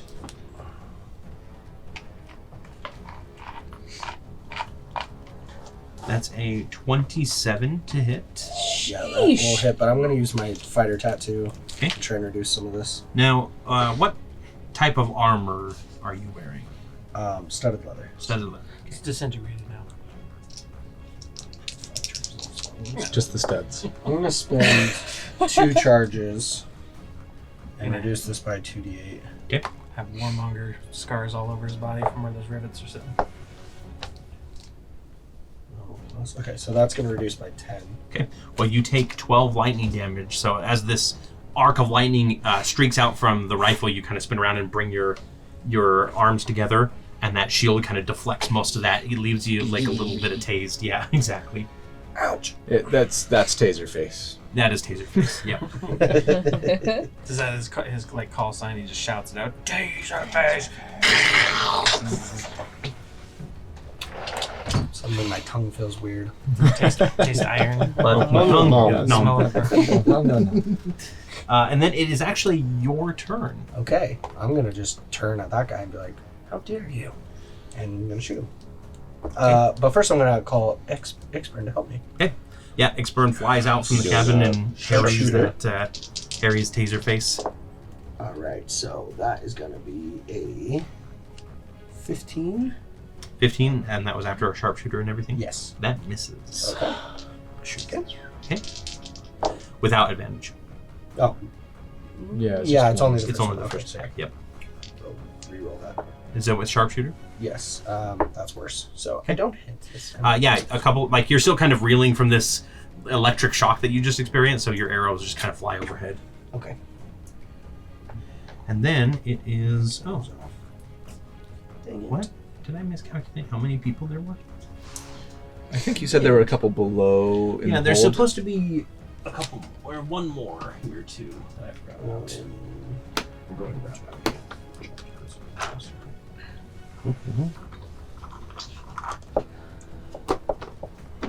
Then we see claws. So there was What a one dragon. more. We'll put it right next to the helm. As I die. And we'll I mark knew him- you were. Is he in the helm? No. No We'll one's mark, in there. we'll mark him with number 1. Yeah, nobody's in the helm right now. And he's standing next to the hatch. He can't be number 1. Do you not have multiple Isn't that number what ones? what's her face said? I have a 3. Okay, mark them with 3. Other dragons, Dracarys, isn't that what she says? They burn people. Okay. And he is going to... I can't remember. I feel like it's... Chikaris, yeah. Let's see. So he's got... Oh, that's the name of one. Yeah, he's just going to rush towards Bolt. And he's going to Contra. bring his blade down on you. It's been a while. I don't care very much anymore. And that's going to be a 10 for the first one. Miss. Nice. Okay. And an 18 for the second one. Miss again. So he comes around and he brings his cutlass down on you, and you just I bring just it. swat it away. Yep. Perfect. And then it is. You guys see this streak of lightning reach up from below the hatch, and it just appears to attach itself to a cloud. And another one of the cutlass wielders comes up, and he's got kind of a weird little like hook claw thing in his hand that has lightning on the end of it. And he lands on the deck right next to Bolt. Can I take a reaction attack as he enters think- my reach?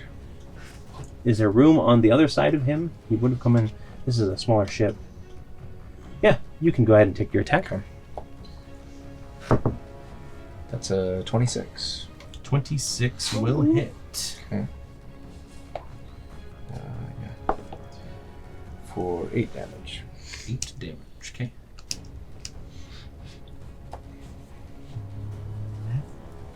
Math.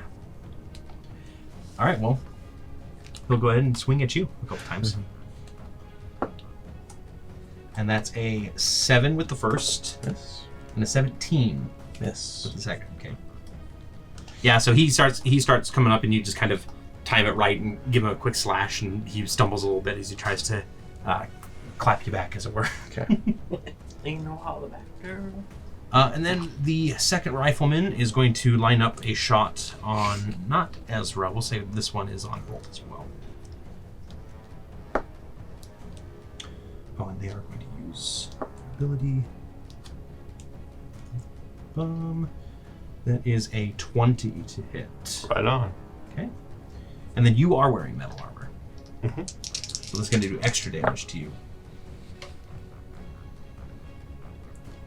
17 lightning damage. So I am going to cast, as a reaction, Absorb Elements. Nice. Very good. So I'm going to capture some of it. So I have resistance to lightning. So I take half that. Okay. Solid. So you return the hit from your belly button. Roll me a d20, please, because you have to see if you surge. Just imagining him as a Care Bear. Care Bears. 17. So I'm good. Okay. But it's building up. It's at 10. It's a 10? Yeah. You still haven't hit it yet? Nope. Okay, wow. Yeah. So half of 17 would be 9. Yep. And then you've got the other half saved up, is that right? Yeah, so it says, first time I hit It's with a a melee D6. attack on the next turn, the target takes an extra 1d6 of the Okay. triggering type, then the spell ends. Okay. Yeah, so you see this shot of lightning come in, you hold out your hand, and it just starts like arcing in between Yoda. your gauntlet. Charging it up. Yep. Okay, perfect. That is that. You for forget, rifleman. I deal with electricity daily. Seredan, it's your Okay. turn. Ooh, snap. I think Sari's not even gonna try the Song of the Unseen here. And she's just gonna go straight to try and cast Spirit Shroud. Will you let me, or do you want me to roll a percentage? I think with the way that Spirit Shroud is working now, is it will work as intended. Okay. Yep. Again, you don't call on the choir in this case. Yeah. You're calling on these dwarven ancestors that have given you leave to join them or to be a part of their existence, right? Cool. Okay, that's a bonus action. So then I'm gonna take. So 2 attacks. remind me what Spirit Shroud does. Because So, well, let me just read it. Basically, it lets me do an extra D8 of damage on hit. Mhm. I get to choose if it's cold, radiant, or necrotic. okay. I'm gonna do radiant. Basically just Do you have to pick one at the beginning, or is it yes, just okay? yeah, at the beginning of the spell when you cast it. Mhm. And then basically like these spirits of the dead sort of flit around you throughout the spell's duration. It says they're intangible and vulnerable. But then, in addition, any creature of your choice that you can see that starts its turn within 10 feet of you has its speed reduced by 10 feet until the start of your next turn. So I would essentially slow all of these characters down. I mean, they're probably not going to be moving much, but all my enemies will have their speed reduced by 10 feet. Except for that dude. If they're within 10 feet of me. Yeah. Okay. Okay. So she's gonna take these guys scare me a little bit more. So I'm gonna take swings at number 1 here. Okay. That's a 20 to hit, dirty 20. 20 will hit. Okay. So that's 8 damage. Okay. And then second attack. That's with your Spirit Shroud damage as well? Okay. Yeah, I rolled a 2 and a 1. Second attack is only a 15. 15. I'm going to use my inspiration. Okay. So that's a 19. 19 will hit. That's better. 18 damage. 18 damage. And that's my turn. Okay. Yeah, you deliver a couple quick hits on this rifleman. He stumbles backwards. He's kind of holding one of his R's, but he's still up. Okay. And then after Seredan, it is the captain's turn. Capitan Filbert. Filberto. Filberto. He's going to be Phil Pert after this. Okay.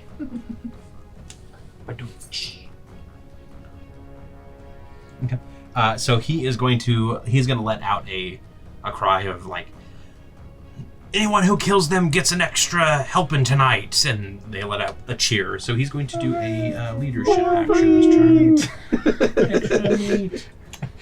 Extra meat. It's just the cold on that thing.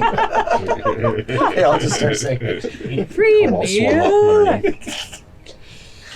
Oh no. Wow. Our universe is weird. It is. So that is inspiring his troops, as it were. And then it is... he's going to move to the helm, I think.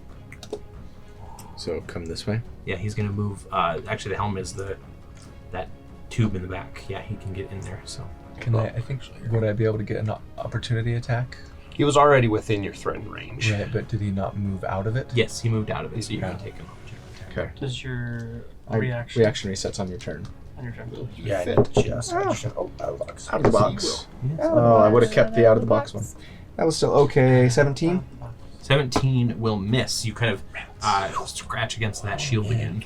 Did that other one fall over? Or is it still good? No, they're all good. Okay.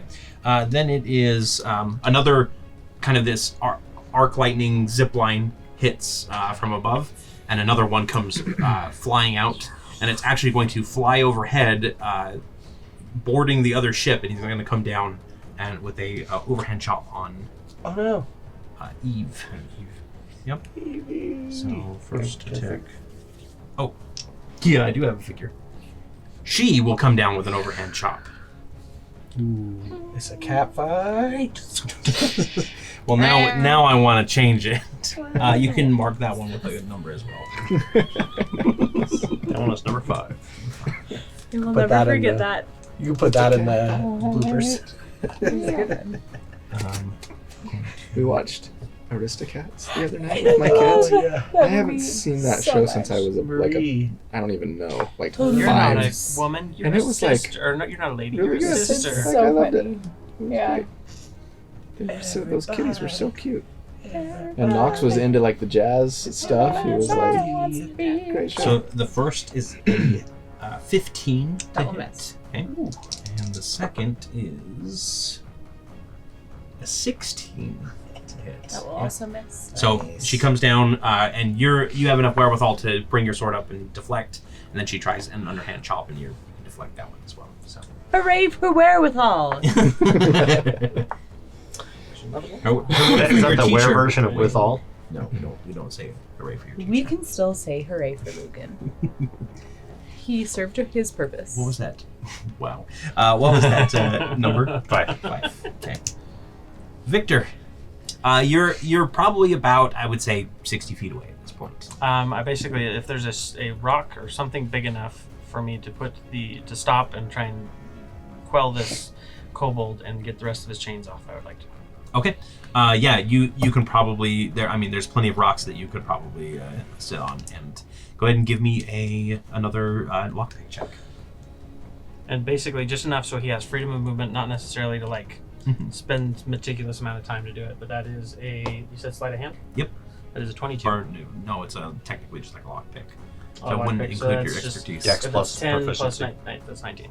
Yeah, so you managed to get the other ankle one off in that turn. Okay. He's just got the one. So technically he's got the one around his neck and then just the chain dangling with the other ones. But he grabs that and he picks it up as if it were like a weapon. And he's just looking terrified at this point. And I'll look at him and I'll give him the thumb, whatever the universe, I get his thumbs up. And then I'm going to grab him That's again actually and I'm going to flipping fly stuff. back to Keskesh's ship and throw him through the front window into where Kesk is sitting. Okay. Assuming there's no glass there. So yeah, I'll let you get onto basically where you can be on one of the gangplanks or hovering 'Cause over I a gangplank at have- this You can point. dash as a bonus action. Because I have Long Strider active and there's 50 feet on that, so that's 60 feet total. 60 plus you can dash as a Plus bonus the dash, action. so I'll use Yep. the dash and that'll just be my, and I'll toss him in there. Okay. Yeah, and he goes hissing and Cascas lets out a squeak as he ducks down. There is no glass. That's too fancy for the greatest treasure. I'm sorry. Did you guys see that guy go whipping past here with the kobold? They went that way. Oh, there's a fight. All right, let's get this. There are kobolds down below? Lots of them. I mean, he told you. That's right. Yeah. But she didn't believe him. Yeah, whatever. It is the Free the Keskes. big guy in the back's turn, the one with the big Cannon? cannon. And He's you gonna know try to lobotomize he's us. going to do something good. What he does is he basically takes this cannon around and he fires off a shot, and it doesn't look like anything fires. It kind of goes do, do, do, do, do, do, do, and then just like this thump that comes out of it. And let's say everybody Like within a fireball gun. Those vortex so smoke rings. we'll do everybody within 10 feet of the point right behind Ezra. So that'll be Ezra, Seredan, and Bolt. A shockwave of energy ripples out from there. Does it hit his little girlfriend that's over on the greatest treasure? It's only 10 feet in every direction. 10 feet from the point right behind, so. Yeah, so it's hitting here. Yeah. So it'd check be. According to my calculations. I guess he could place it just beyond, so that it didn't. Yeah. So if you put it right. If he puts it in your square, I think he's hitting the two guys with the cutlass, so he's trying to. Yeah, no, it wouldn't hit. Okay. Yep, so I need everybody to make me, or rather, I need Seredan, Bolt, and Ezra to make me a DC 16 Constitution saving throw. Oh, That's a dang it, that's a 14. Sorry, all your teeth fall out. plus. Remember, Don't if you're within have- 10 feet of Eve, I know, don't but think we're anybody is. not. Or else she'd be hit too. Victor, maybe is. 24. Do I need a roll? I didn't hear my name. So you're No, good. you don't. Nope. Oh, I you're got a 15. Actually, is Victor within 10 feet? I was by the window. 15's a failure. 24 is good. Ezra? 14. Yeah, Victor's 14. technically within Okay. 10. I need more Actually, you know what? I calculated that wrong. This one is barely. Okay, so she'll make Number the 5 is barely the within saving 10. throw. So I do. Yeah. Yeah, you have to make a con. Okay. But She remember, fails you are. for saving You're within, so within roll you just extra add 4. Okay. Okay. So anybody who failed the 16 save takes 9 thunder damage. That'd be right here, like this. I'm gonna use. This is not dex save, Is a con. Yeah. and so I can't use that one. But I think I can reduce. And then half damage on anybody It's who did only on make their attacks. saves. Only on Yep. attacks. But Can you dodge? the other thing to note is that the gangplank shatters. Where do I go? You need to roll me a dexterity saving throw, sir. Oh, balls. Was that the nice one or Keskes's? Kes. 19. So 19? Yeah, so you managed to grab onto the side of the ship as that whenever gangplank it hits falls. me with an attack, With an attack, okay, so you can have it. I'll have that. So it's gonna be. So you're hanging on? Yep. We don't have to have him actually hanging on. That's precarious. I just stuck my bow in there. Yeah, and that might be what you did. Like you just like jammed the bow in there, and you're just sitting there panting a little bit. Why am I hanging off a ship again? What I first time was your own fault. Was jam your arm in between two planks of wood. Okay, and that is his turn. So Eve, it is your turn. Eve will cast Bless. At the second level. So, how many people is that? Four. 4. Or 5 if you hit yourself, because Darian also gets it. Because whenever you cast a spell on yourself, your mount gets it too.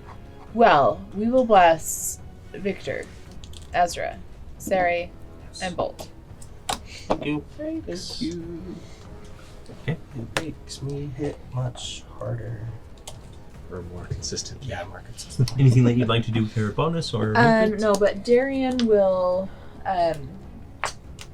ram. Okay. Oh, can he knock her off the ship? He doesn't have any sort of like pushback on his He charge can't attack, does he? charge because he's He not. could move is and he 20 charge. feet? I mean, yeah. he could back up and charge, right? Let's have him charge then. Yeah, so Darian just like starts coming around and just slams Does he into- do the swing on the thing as well? Yeah, grabs it with the That horn. worked so well last time. I mean, it was such a cool idea. He makes it look so cool. He really just jumps and then like magic. Like, Yeah. Hey, Pikachu's. He does a Siri from The Witcher 3. That's 21. Yeah. 21 will hit. Okay.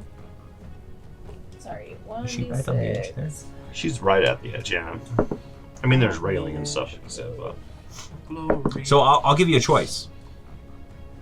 You can do damage to her and knock her down with the usual ram, or you can make this a push action and push her 5 feet, which means she'll have to roll a dexterity saving throw or fall off.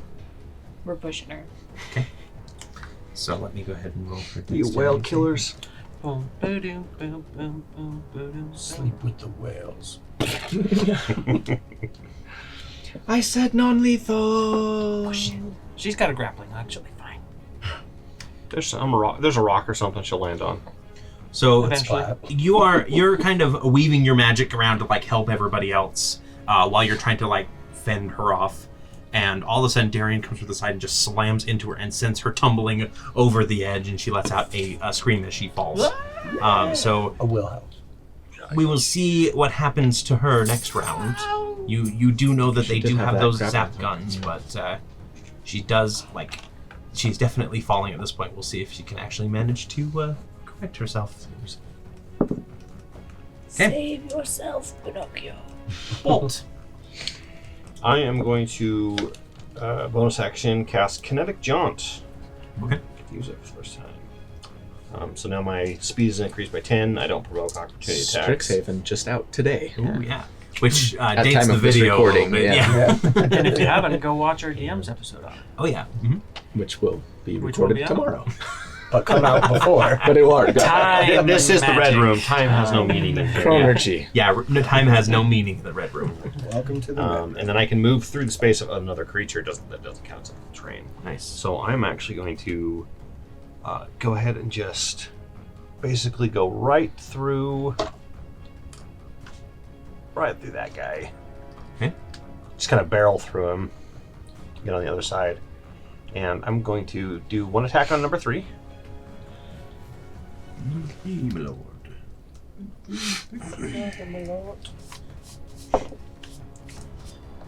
10 misses. But I now am going to use inspiration. Okay. Don't forget to And, add your D4. Oh yeah. Way high. It's a 19 plus 3 plus 8. That'll hit. Yeah. So this is the first one, so I'll take the D6 of lightning damage. You just take that like lightning that you've collected and just slap him across the face with it. Yep. That is Slap it too often. 13. 13 damage. 2 damage. And then they have disadvantage on any attack anyone but me. You're just like And then I'm going to attack the one right next to Sarah. Okay. And which one is that? The That one saber. does not have a number. He had the cutlass. Oh, yeah, that it came was up on from the 4. hold. 4. Number 4.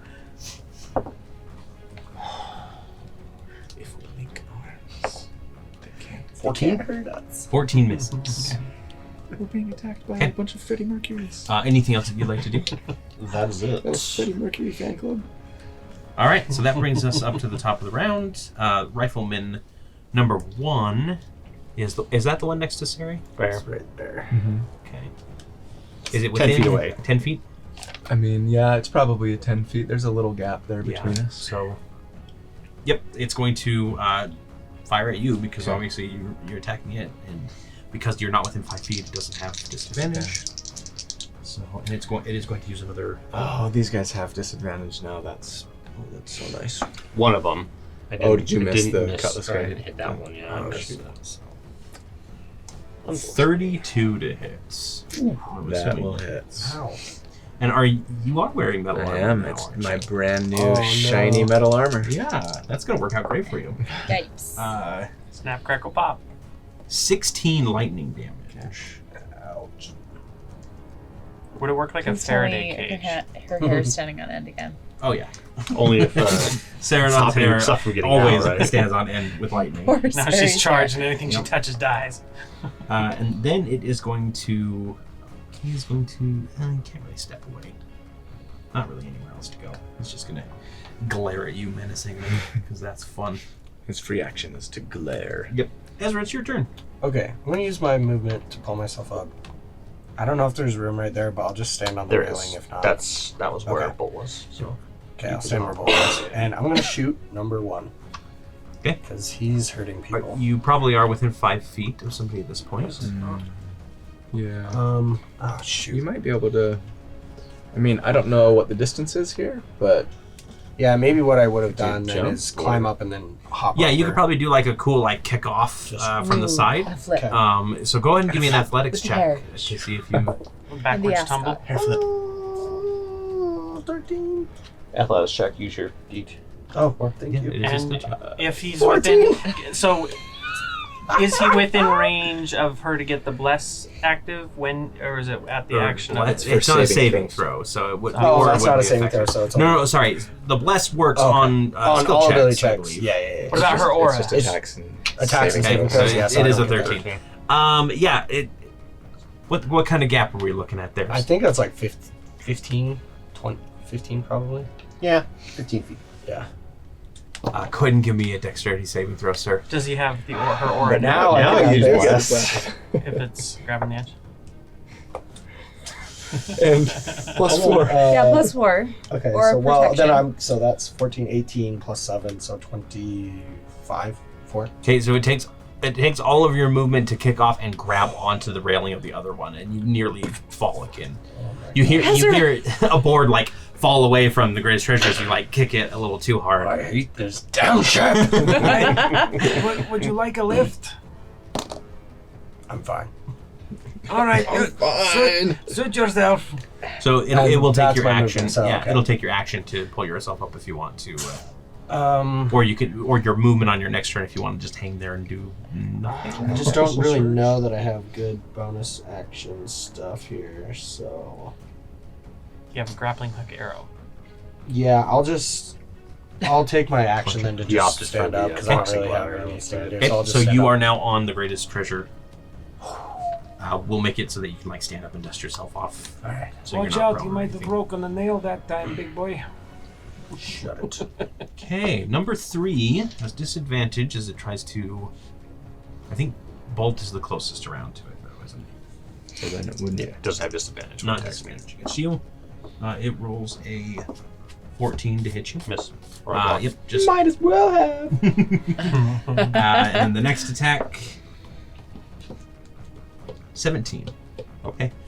And then the other porter number 4 is going to try and hit Sarah. Force this guy. And I'm assuming that they all have negative 10 speed now, so or negative 10 Right. speed. So.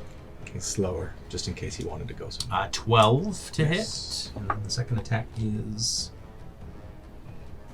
13 to hit. Yes. Come on, you bilge rats. She's just blocking with the haft of. They're too used to swapping the deck. Yep. They don't get enough combat. Rifleman 2 has a good shot lined up on Bolt. I think he's going to take it. Use an extra. Yeah, he's going to use an extra thing here. In case he gets that too. Now I get to roll all the dice. I'm so happy with this. 21. Yep. Okay. So that is 19 lightning damage. Absorb elements again. So I'll take half of that. Which should be 9. Yeah, and so you guys know, it looks like they are using like charge on these things. Like they're charging the rifles up and then firing them. So how many uses they have, who knows? I know. You at home, if you have the Skies of Seredan campaign. So I gotta roll since I'm concentrating here. Yes. Check. Please. I haven't rolled one in a long time. I need to do that too. It's just your constitution. And then you need to get 10 or half. 10 or half of the damage, whichever is greater. Yeah, so that's 12. Okay, so you're good. And that damage was half the damage? Yeah, it's half the damage that you took, so half of your half, so it's a quarter of your... Yeah. So 4. Yeah. So it would have been a 10, whichever's higher. Yes, got it. Okay. That is rifleman number 2, so Seredan. Okay. Sarah's just gonna skirt along here. She's kind of got her back to Bolt. And Not leaving any threatened areas, is that correct? No. And then she'll make her attack. Oh, actually, bonus action, I'm going to cast Hexblade's Curse on number 1. Okay. And then make my attack. Rifle, oh yeah, number 1. Yeah. And that's a 18 to hit. 18 will hit. Okay. 4. Still cost slash. 15 damage. 18 damage. That's enough to take him out. Nice. Yep, so you're doing this non-lethally. Correct. Yeah. So you come in and you just crack him on the side of the head Right. and he falls unconscious. Okay. And then that does heal me, right? When they go to 0 hit points? Yes. I don't think I have to kill them. No.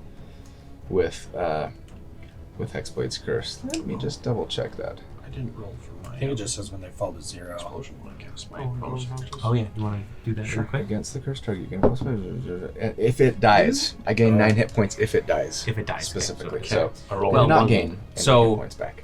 We'll pause right there because there are a few things that happened, including one that we missed. First of all, Bolt forgot to roll on his Spell thing, and he did roll a 1. Yep. So go So ahead and it roll me a resets. d6 because you should have the effects now and what they do. I do. Magic item. I gotta find them. As basically the arcane energy or the electrical energy hits you and captures it in. Are your they just in gauntlet order? again. 1, 2, 3, 4, 5, 6? Yes. Okay. And then your chest opens up and kind Number of 1, spreads out. all creatures within 10 feet must succeed on a strength saving throw against spell save DC. Any who fail are pushed 10 feet away from you. That could be dangerous. I'm glad I moved, actually. That's quite... Technically, it would have happened before you would have. Oh, okay. But I'm going to go ahead and just hand wave it because they're What not. was the DC? So the spell save DC is 15. So that's And it was strength? Yeah. I'm good. That's the 2 cutlass. Yeah, that is number 3, number 4, and it would have been captain at that point too. Okay, captain. The captain makes his save. Yeah, not that he could go anywhere really. The other 2 are pushed 10 feet away from you. So they would have went that way from me because I was sitting over here. No, your reaction happened after you moved. No, I cast bonus action that's first, right. then moved. Yeah, so So- that would have. So they're just going to hit the railing. Go ahead and give me roll a 1d8 for damage on that. This one will be over here. Yeah. Because the railing on this ship is actually railing. It's not nothing. So. Yeah. So I wouldn't have moved too far, I guess. Just forward. Felt like a it's D8. the greatest treasure. A D8, you said? Yes, give me a d8 just for some. 5. Okay, they take 5 force damage. And then that resets back to 1, right? Yes, and then it would have gone up to 2. Technically, you would have had to roll again for your reaction that you did. Oh, yeah. That's what I thought you were actually. No. I forgot all of those times. Yeah. So give me just another quick roll. I doubt you're gonna roll another natural 1. 4. Okay. Close. Okay, so it's at 2 now. Okay. And then, so here's the thing. You ran up to this person. You were 10 feet away. You hit them with the thing. They drop their rifle, and as soon as their rifle leaves their hands, it starts sparking and it overloads. So everybody within 10 feet needs to make a Constitution saving throw or take some lightning damage. That guy. And he does take a death saving throw on that. Oh, as that's well. right, because he took damage himself. Gosh, damn it. What was the DC? The DC is 15. Yeah, I failed.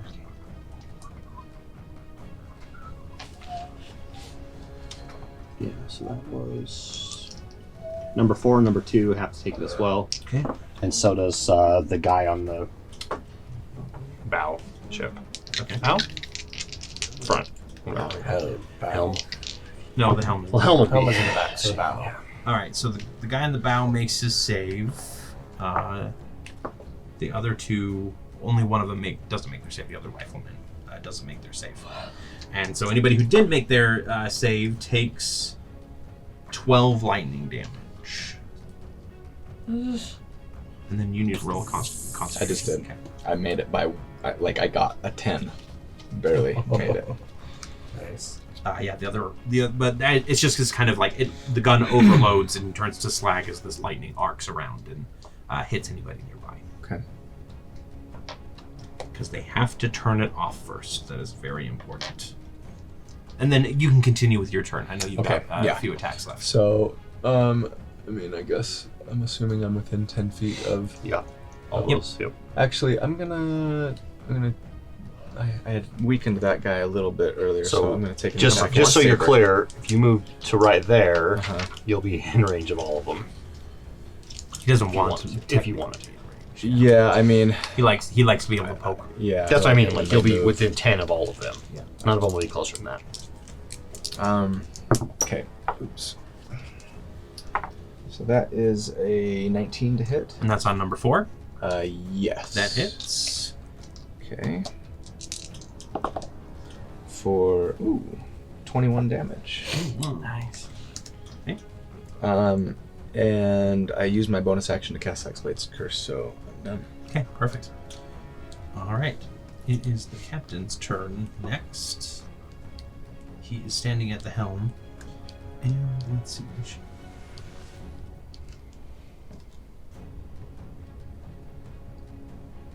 I need to think about what. So Yanni, I'm so sorry. Like the singer? The keyboard. Yeah. Very Yours. much. Name him.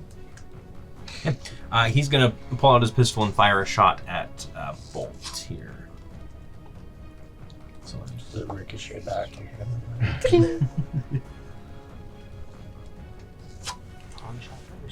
let's see.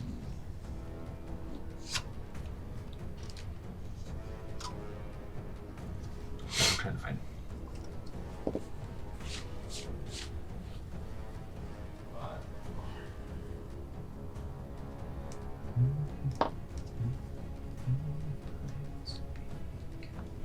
Oh, sorry, Bolt and Seredan.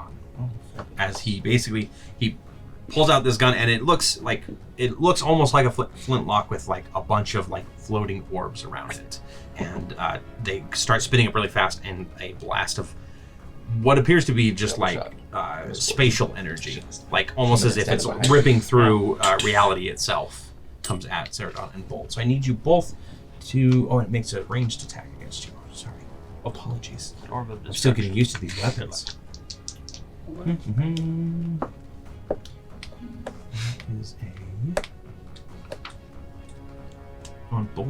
That is a 23. Yes. And even higher on Seredan. What was it? 23. Higher than But 23. how much was it total? Math 28. Okay. I was just deciding if I was going to cast shield or not. Shield, yeah. But it wouldn't help. So this is a lot of damage. Hopefully you get low rolls. Jeez.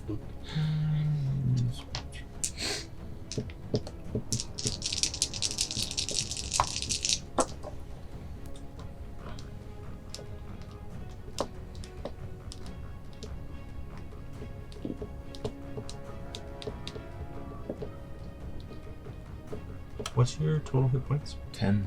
10? Oh, like my max? No, your total. 10. I have 10 currently. What's 38. Your total? 38.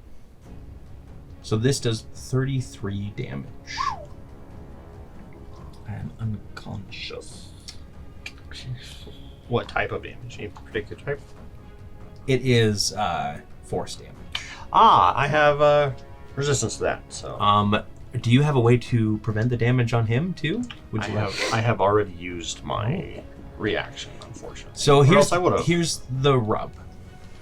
If a creature is reduced to 0 hit points with this attack, they're disintegrated. So you all watch as this beam streaks out, slams into Bolt. He brings the old shield around and kind of deflects part of it, and it hits Sari, and Sari just turns to dust. Oh my All of your God. equipment falling to the ground. Like, Just kidding. I'm just Sorry. Oh my gosh.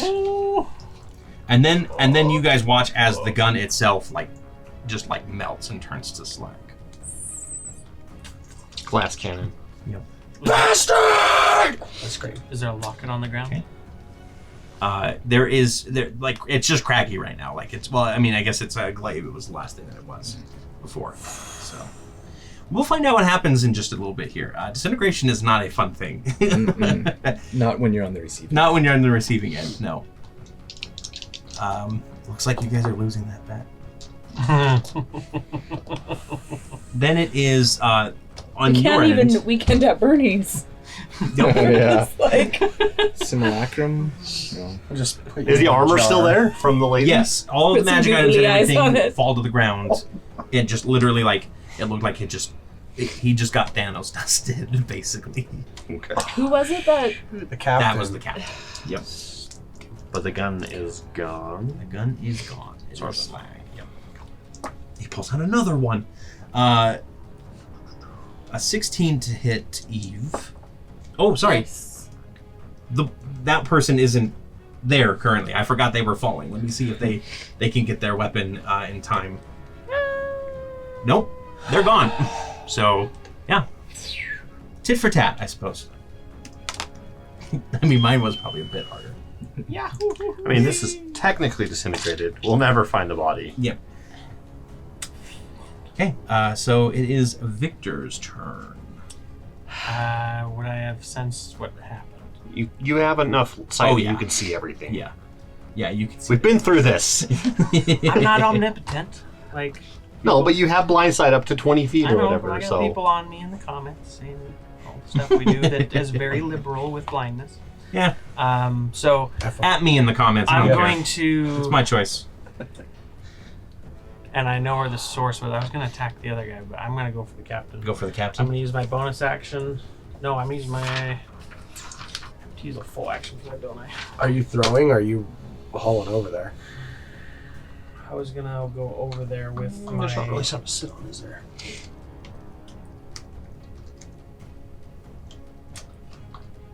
in the corner.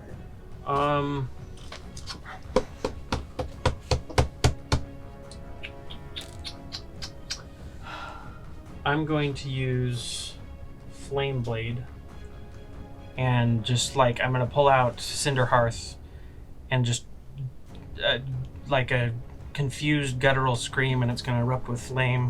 Okay. And then I'm going to go and attack Captain Man. Okay. Captain Man does whatever a captain can. Captain crunches face in. It's only a 10. I'm going to use my inspiration. Okay. Do you have any epic die? Oh, and you have your bless. Too, by the way. Natural 20. Nice.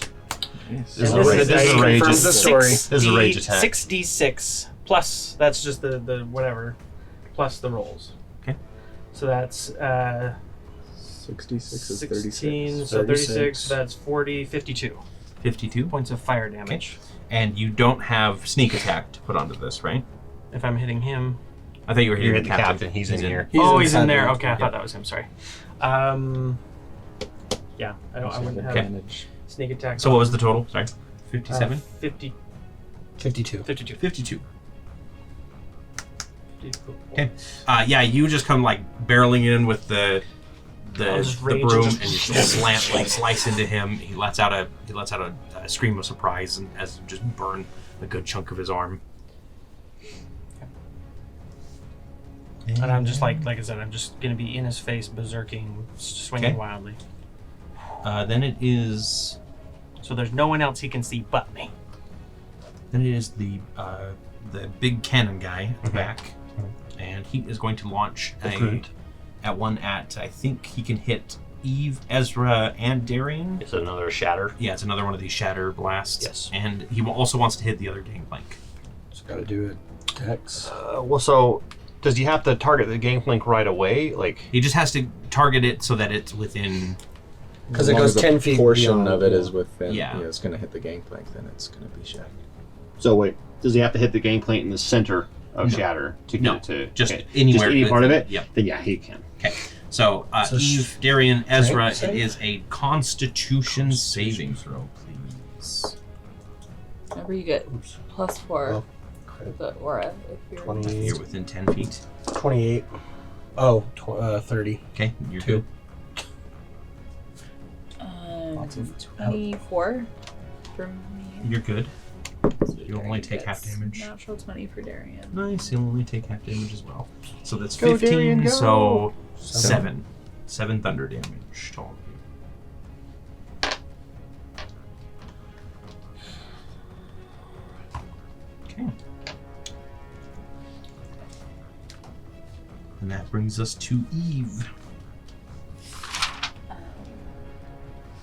and the plank is gone Oh, too. like, Yes, the blink is gone. All right. Eve will hop on Darian's back. Okay. And can he jump across this gap? Yeah, I think he can leap like half of his speed is what his jump it's is. what, 16, 40? Oh, It was right. like 40 feet. He should have like a leap ability on the bounder sheet somewhere. It might not be. Yeah, it might not be Darian. It's probably Oh, the actual length of the bounder. Yeah. It's bound to be there. Say, like, Standing leap up to 20 feet. Yeah, you can definitely make it. You go. So yeah, Eve jumps on Darian. I'm assuming you're also. What is Eve experiencing right now? You just saw. Just Seredan. like complete shock and horror and like screaming rage. Okay. All right. Yeah, and then you go jumping over. I want to, if you think I have enough, well, who I want to get is him, but I don't think there's enough room. Yeah, you're gonna have to barrel past your allies. Let's just go right into this guy. Number 4 and number 2. He has one of those He guns, has right? one of the lightning, one of the zap Okay. rifles. Yes. Can we, so I want to charge him. Because yeah, the leap would have been 10 feet, and as soon as you landed, Mhm. can that be counted as part of the charge? Mhm. Okay. Cool.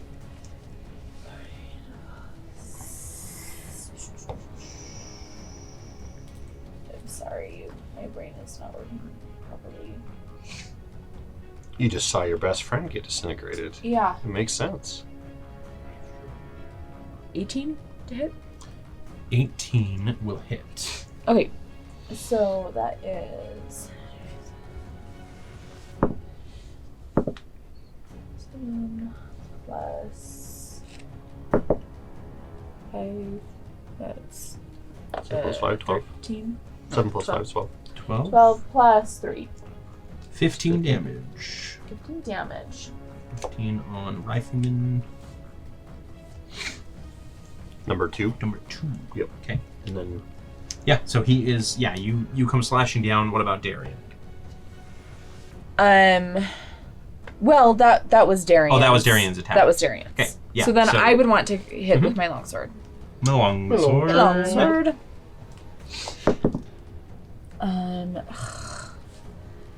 So that is 15, 16, 17, 18. 18 will hit. Okay.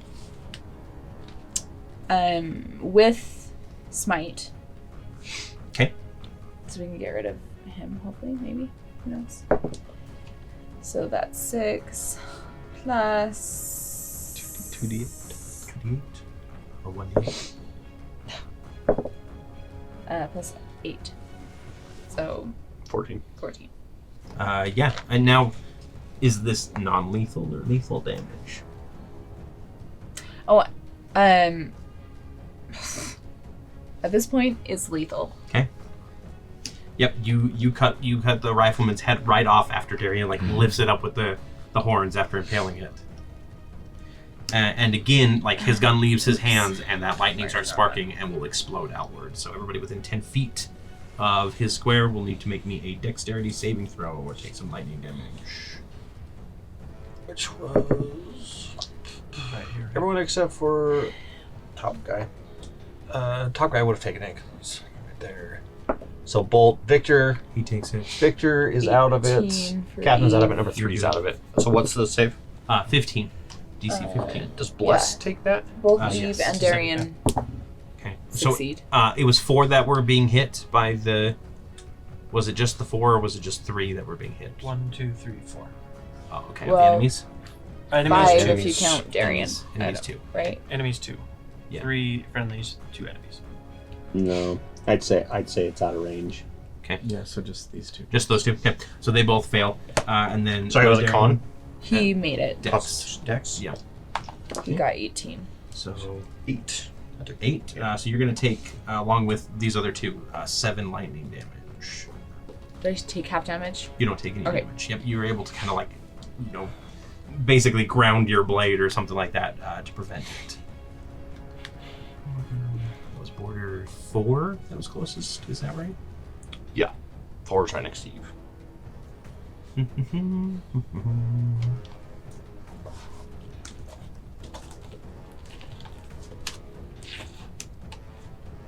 Oh, and I have a second attack.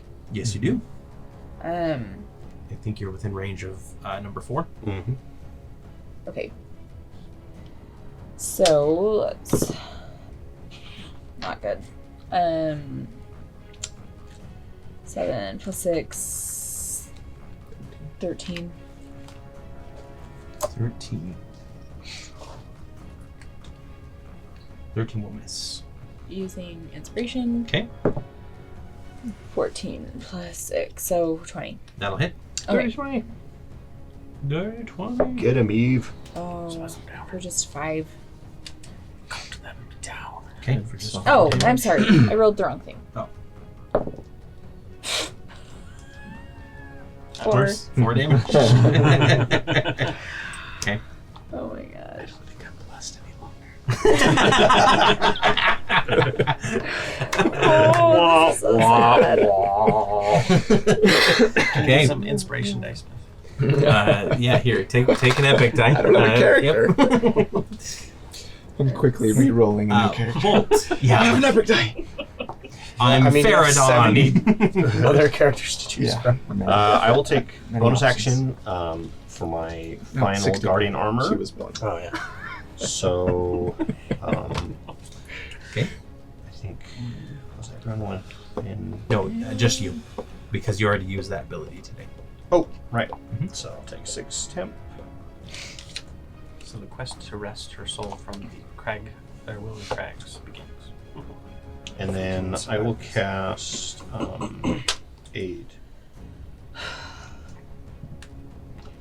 So, everyone within 30 feet of me, or at least 3 creatures, so you 3, take your hit point maximum increases by 5, and you get 5 hit points. Yep. Not temps, they're just, it actually increases your max. Oh. So it can work with temps. Now, when aid goes away, it doesn't take away the. It just takes away the extra maximum. I think it doesn't take away the other. So It's got an 8-hour duration. okay, is So- it concentration? No. So Nope. So you guys now have, for 8 hours, you now have 5 extra maximum hit points, and you can bring your. but it did not heal as 5. It did give you 5, does, yes. It So heals you 5 and then increases your at 5 max, yeah. plus the 5 temp. Yep. Okay, got it. No, there's no 5 temp. Just go up 5 heals and then, and 5 and then max. increase your maximum override Yeah. by 5. Aid. Anything else you'd like to do? That would be my whole. Okay. Yeah, just do that Rifleman before number 1 is max going to roll a death saving throw. They haven't stabilized yet. HP. But not the two. Oh, actually, they took another failure because they were within 10. It's going to be 5. Yep. Oops. Okay. So they're still appear to be breathing. Ezra, hi. Hi. I'm climbing up here. Okay. And I'm shooting into the thing. Yeah, Hug full on like gives you a hand as you like head on over. So I'm gonna have Expanse give me Step. advantage. Okay. And I'm gonna use my +2 arrows because I really want to hit this guy. Okay. Expanse flies forward and starts like flapping in the captain's face, and he's like, Sharpshooter active. Okay. Don't forget to add bless. So, right. So, 21. 21 will hit. Okay. For the record, Victor now feels bad for his bad. His whoopsie. And for starting the combat in the first place? This is going to create a complex. I love it. I think it's great. 15, so that'll be 15. And if he's not dead, I'm gonna... 15, only 15? Yeah, in your Oh, plus 10? 25. And if he's not dead, I'm gonna do more stuff. You have to declare. Okay, I'm before gonna do a shadow Yeah. arrow on him. Okay. So that's gonna be 6 psychic damage. And he has to succeed on a wisdom saving throw of only an 11. And otherwise he's blind up past 5 feet. So he is blind, and he will take that 31 total damage. But he is still alive. But he's blind now. Until the start of my next turn. Yep. So your second attack will have advantage as well. Yep. Because you can't see. By, Sharpshooter again. Yep, sharpshooter again. Plus bless. So that's gonna be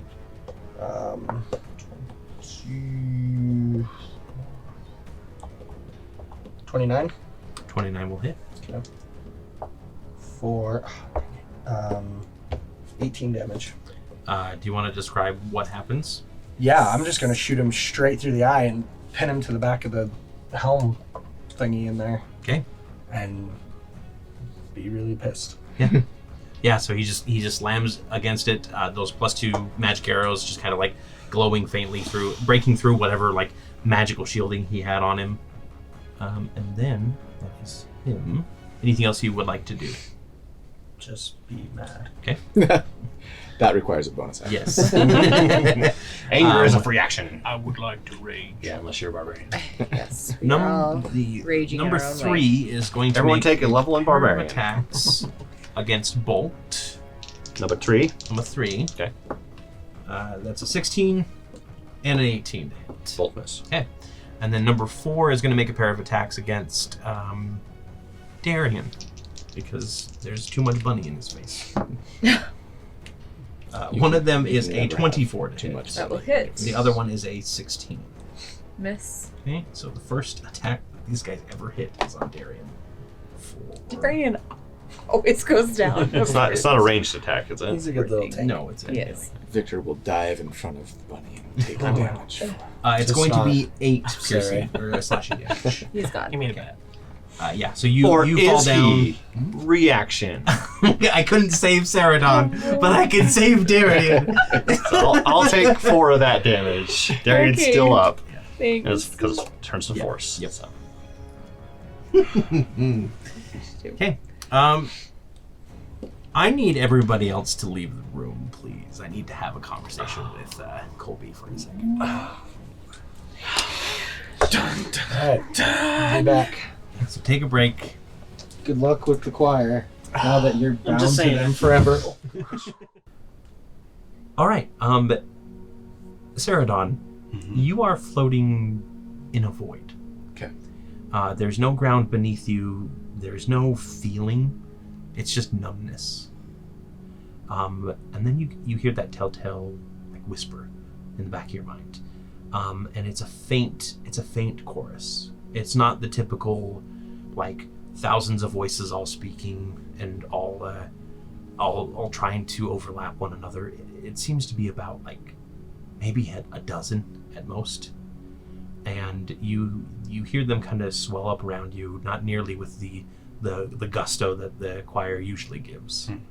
And then a figure kind of steps out of the mist, and you're still kind of like floating, maybe even upside down at this point, as a gnome, or I think he's a halfling steps out, and he's got a flute strapped to his belt, and he kind of runs his hand through his shock of red hair that kind of spikes up, and he goes, "This is definitely not the predicament that we thought you'd be in." Sarah's upside down, and she kind of looks up at him, and she's like, "Malik the Melodious? That's my name. I've been wanting to meet you, but not perhaps quite in this situational scenario, but No. lovely to meet you regardless. Big fan." Nice to meet you too. I'm sorry that it has to be under such circumstances. Yes, I'm not quite sure what happened. We were on a ship, and then we were fighting. I knocked someone down, and last thing I remember, there was an explosion. I assumed that I got pulled into the choir, like when I went into that medallion a few weeks ago. It's not. It's worse quite- than that, isn't it? Yes, unfortunately, it seems you're dead, kid. And not the typical kind of dead that you might be brought back from with some sort of clerical magic. It's going to take a lot to bring you back. I'm so sorry. Does this mean that I have to join the choir, and what do we do, just sort of sing for eternity? Is that what you want? To be honest, I enjoy playing the flute, but I was never much of a singer. Look, there's a lot that you don't know that you weren't really allowed to know. But the long and the short of it is that the choir isn't a unified voice like you think it is. You've been hearing stories lately, and unfortunately, those of us who see the choir's actions as less than optimal, less than good, are often silenced by the greater voices. It's sort of a numbers game, as it were. Really? Yeah. So, how does it work exactly? All of the former possessors of the Will of the Crags are kind of sort of an autonomous collective. Yeah, it's like a quorum, if you prefer. Majority rules? More or less, it's more the more powerful rule, and because they have the majority, they have the more power. Those of us who have been unhappy with the direction that things have been going have tried to do certain things in order to facilitate a more balanced choir. For example, breaking away, as it were. You haven't do that. Well, you're holding the results, or you were. No offense. So, let me see if I understand. Sure.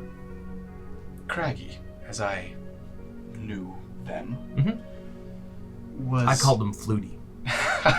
So Sarah legit laughs Yeah. at that. Sorry, she's obviously not very good at being serious even in death. Yep. It's stage one. It's denial. Right, yeah, exactly. This is her coping mechanism. Yep.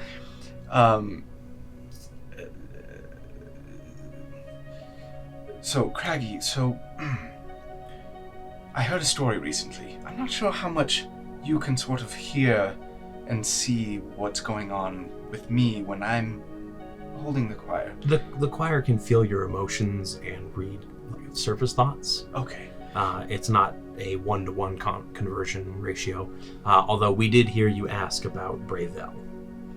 Right, because I heard this horrible story about Noserai and some wicked and terrible things that she did, slaughtered an entire village. Mm-hmm. Are you saying that the sort of version of the Choir of the Crags, or the fragment, perhaps, that I possess is not the same as what Noserai was in possession of when she committed that atrocity? It's more apt to say that you are wielding but a fraction of what Noserai did. Again, it's a very long and complicated story. We can't really tell you everything unless you join. Obviously, then you get all the knowledge, as it were. But to kind of give you the brief overview, Noserai was the latest in a long line of attempts by the choir as a whole to correct what is wrong with Aneria.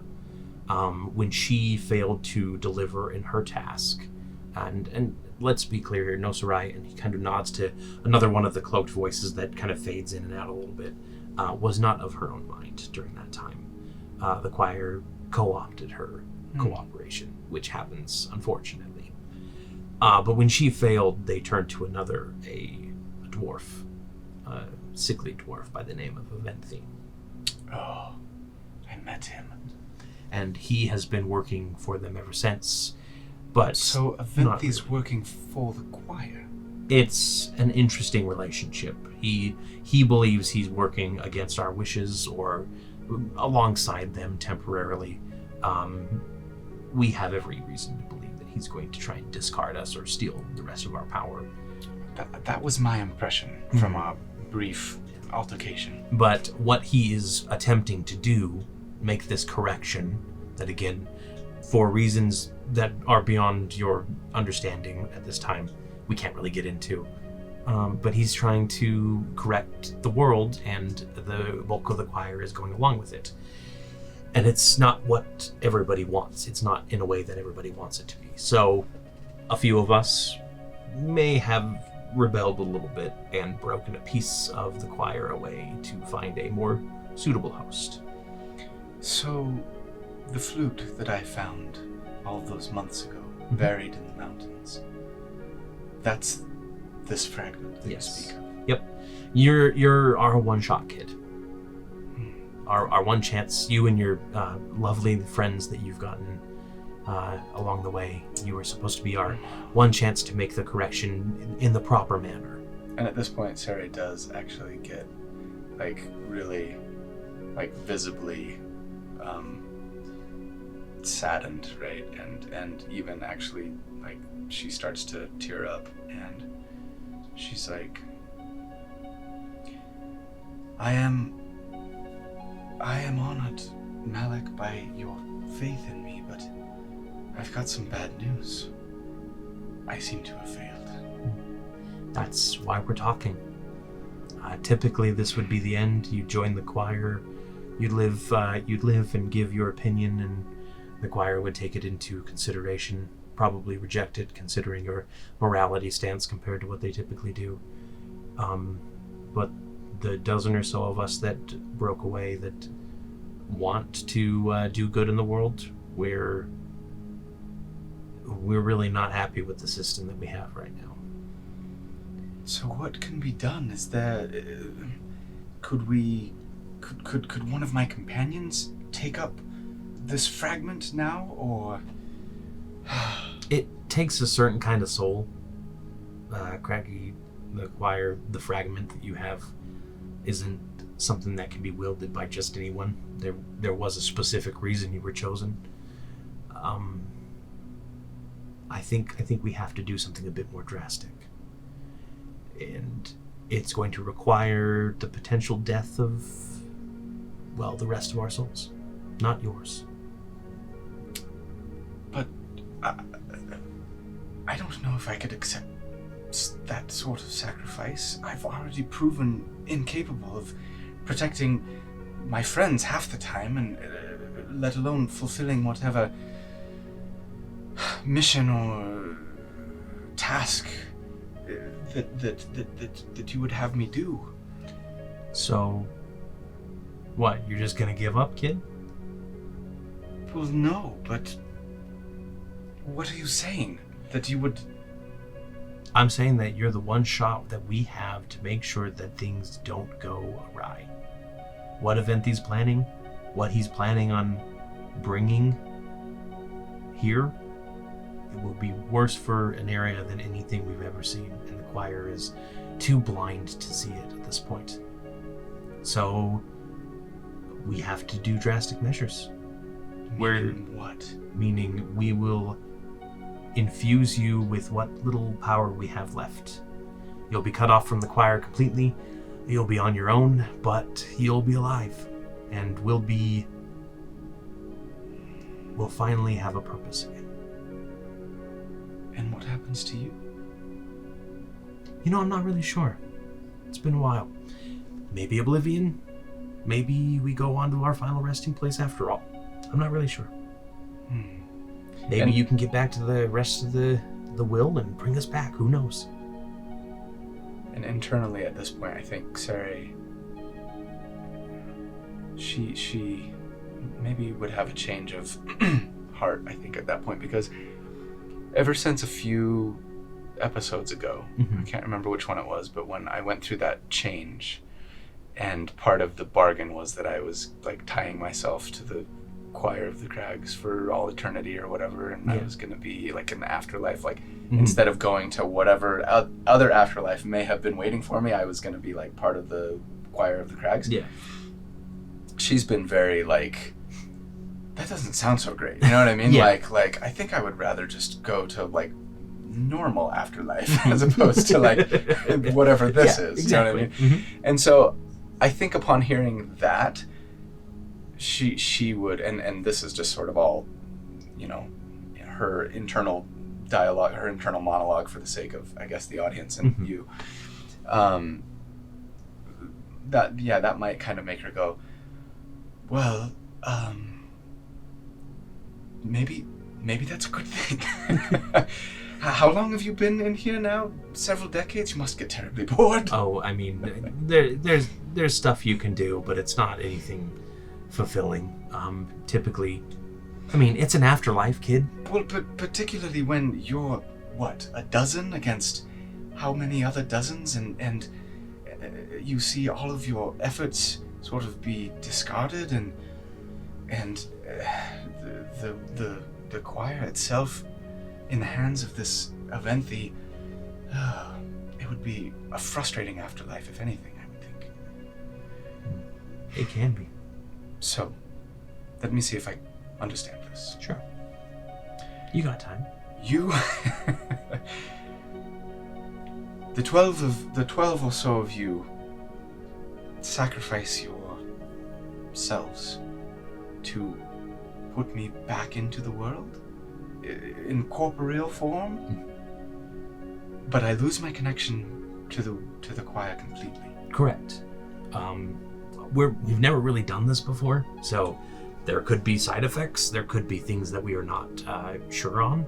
But as far as it goes, we've been kind of maintaining your connection to the choir at a distant level, so they can hear you, but not in the way that means that their attention is solely focused on you. Bit of arm's length. So it's either that we sever that connection completely, or we let you experience the full brunt of the other side of it. How many are on the other side? The opposition? Hundreds. There's a lot more dark in this world than there is light, kid. Right. I was just saying that the other day.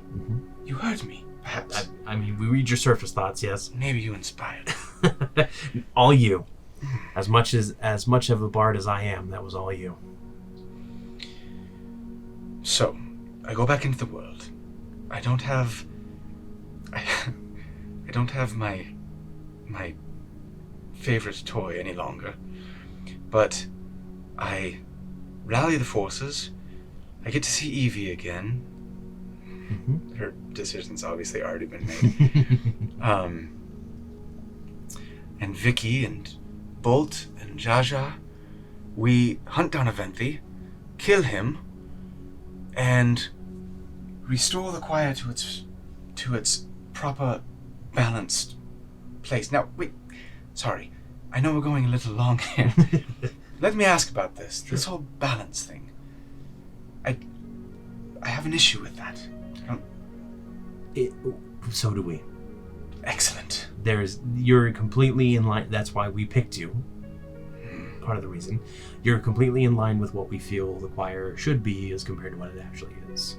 And this whole idea of balance for the sake of balance tends to be more evil for the sake of balance. Right. All right, let's do it. What do we have to do? He just holds out his hand.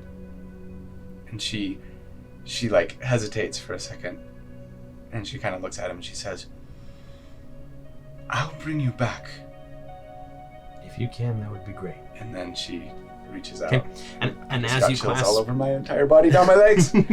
as you clasp hands, he turns into kind of this bright light, and he says, "Remember who you are, Seredan, and remember where you came from." And you see another hand like grasp your shoulder, and you turn, and you can see Nosrai, who you've met before, and she starts glowing golden. She just gives you a soft smile, and she says, "Thanks for trying, my daughter." I tried. Your daughter's very lovely. And one by one, more hands just like touching you, and that light starts infusing you. And we'll go ahead and bring everybody back in and continue on and see what happens. Okay, be right back. That was awesome. Welcome back. That was Seredan's turn. Now we're on to That was back a into long combat. turn. It was a very long Time turn. Yeah. operates differently in Oh, the yeah. afterlife. Wibbly wobbly. Shenanigans. That was just 6 seconds.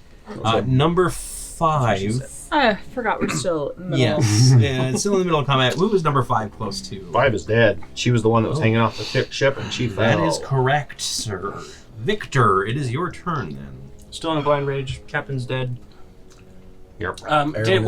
Which one of these did any of these guys when I got shot when I was flying away? Which one of these did it? It would have been one both of of the them two are gone. archers. They're both gone. Okay. Yep. The reason I'm asking because I have advantage on that person because Okay. I'm blind. Yeah. Nope. But Yep. if I don't, then I'm going to attack this guy next to me. Okay. Still with the same You don't have to turn around and sign. with the same long sword. I think. or flaming sword. Are you doing flame blade? It's the same one. It's Wait, does it Cinder last? It's with Cinder Hearth, and I've upcast it. The Flame Blade, and it lasts concentration up to 10 minutes. Okay. All right. What was your attack then? Excuse me, that would be 18, and I only have a +3. 21? 21, and that's against the 3. board. Or? Number 3. 3. Yes, 21 will hit. Okay. And then you can roll sneak this attack is with as well. sneak attack. So 66. That's 11 plus 8, 19 fire damage. And then the sneak attack is an additional 7 damage.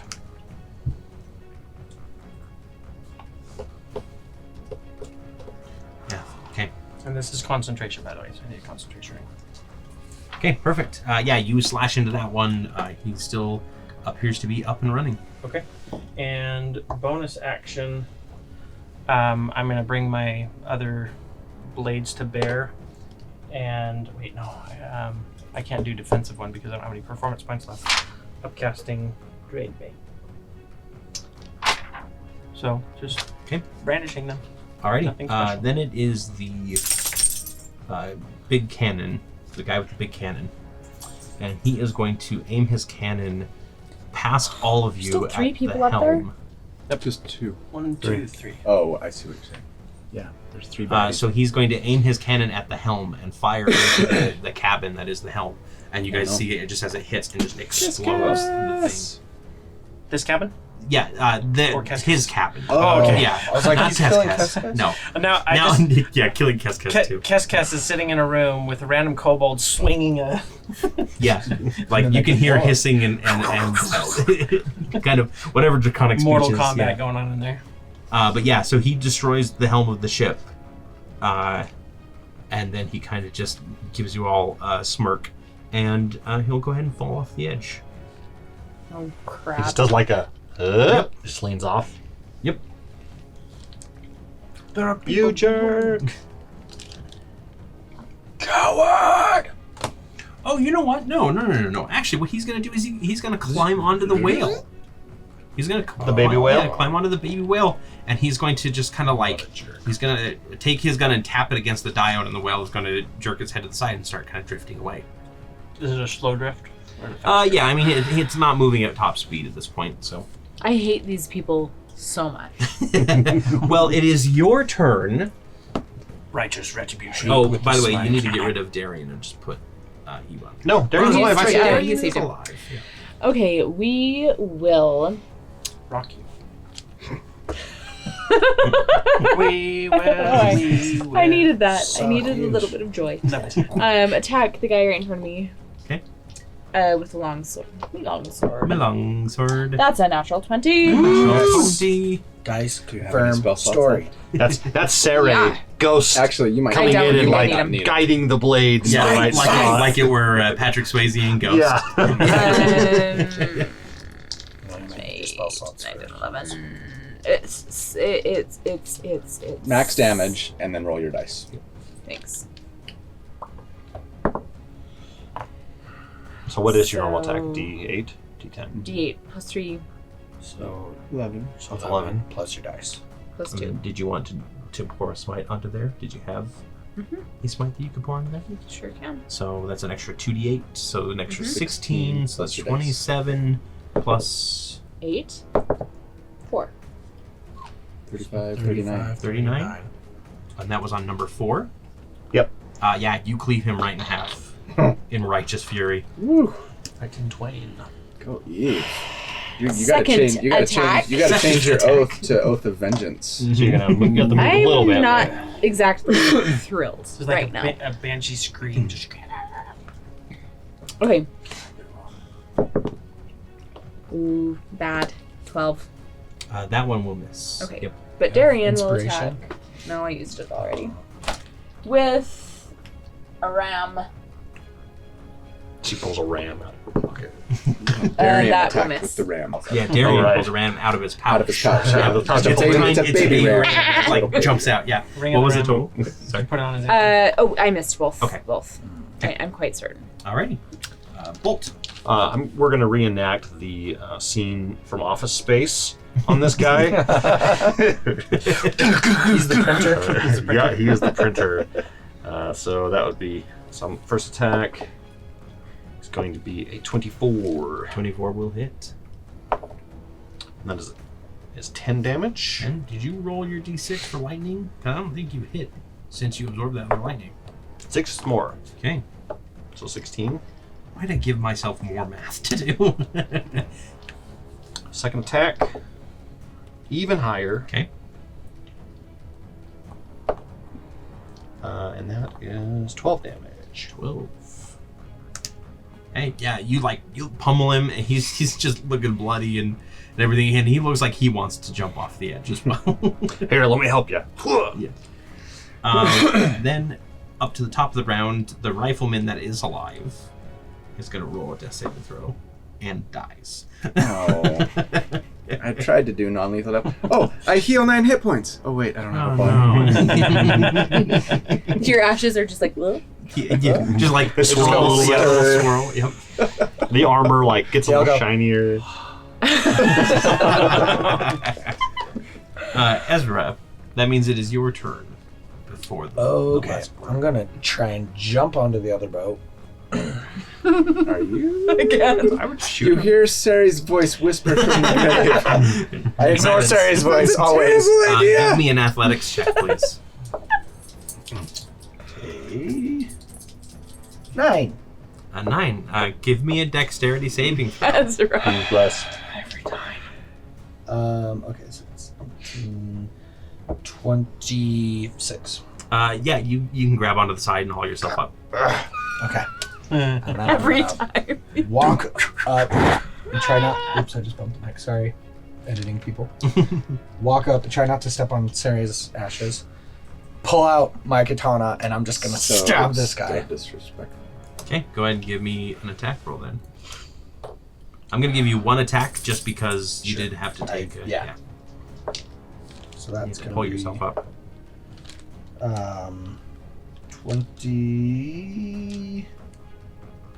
26 to hit. That'll hit. Okay. 6 damage. That's enough. Yes. Yep, you run him through.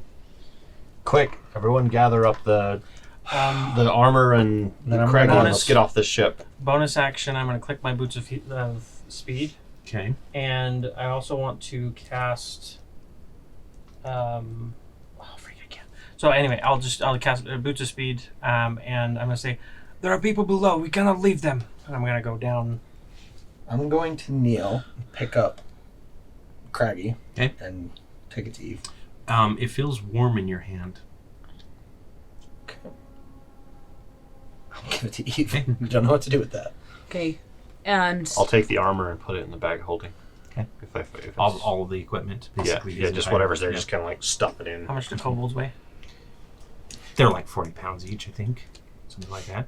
I start grabbing them and shoving them in my bag of holding. Hey, They'll suffocate. I know.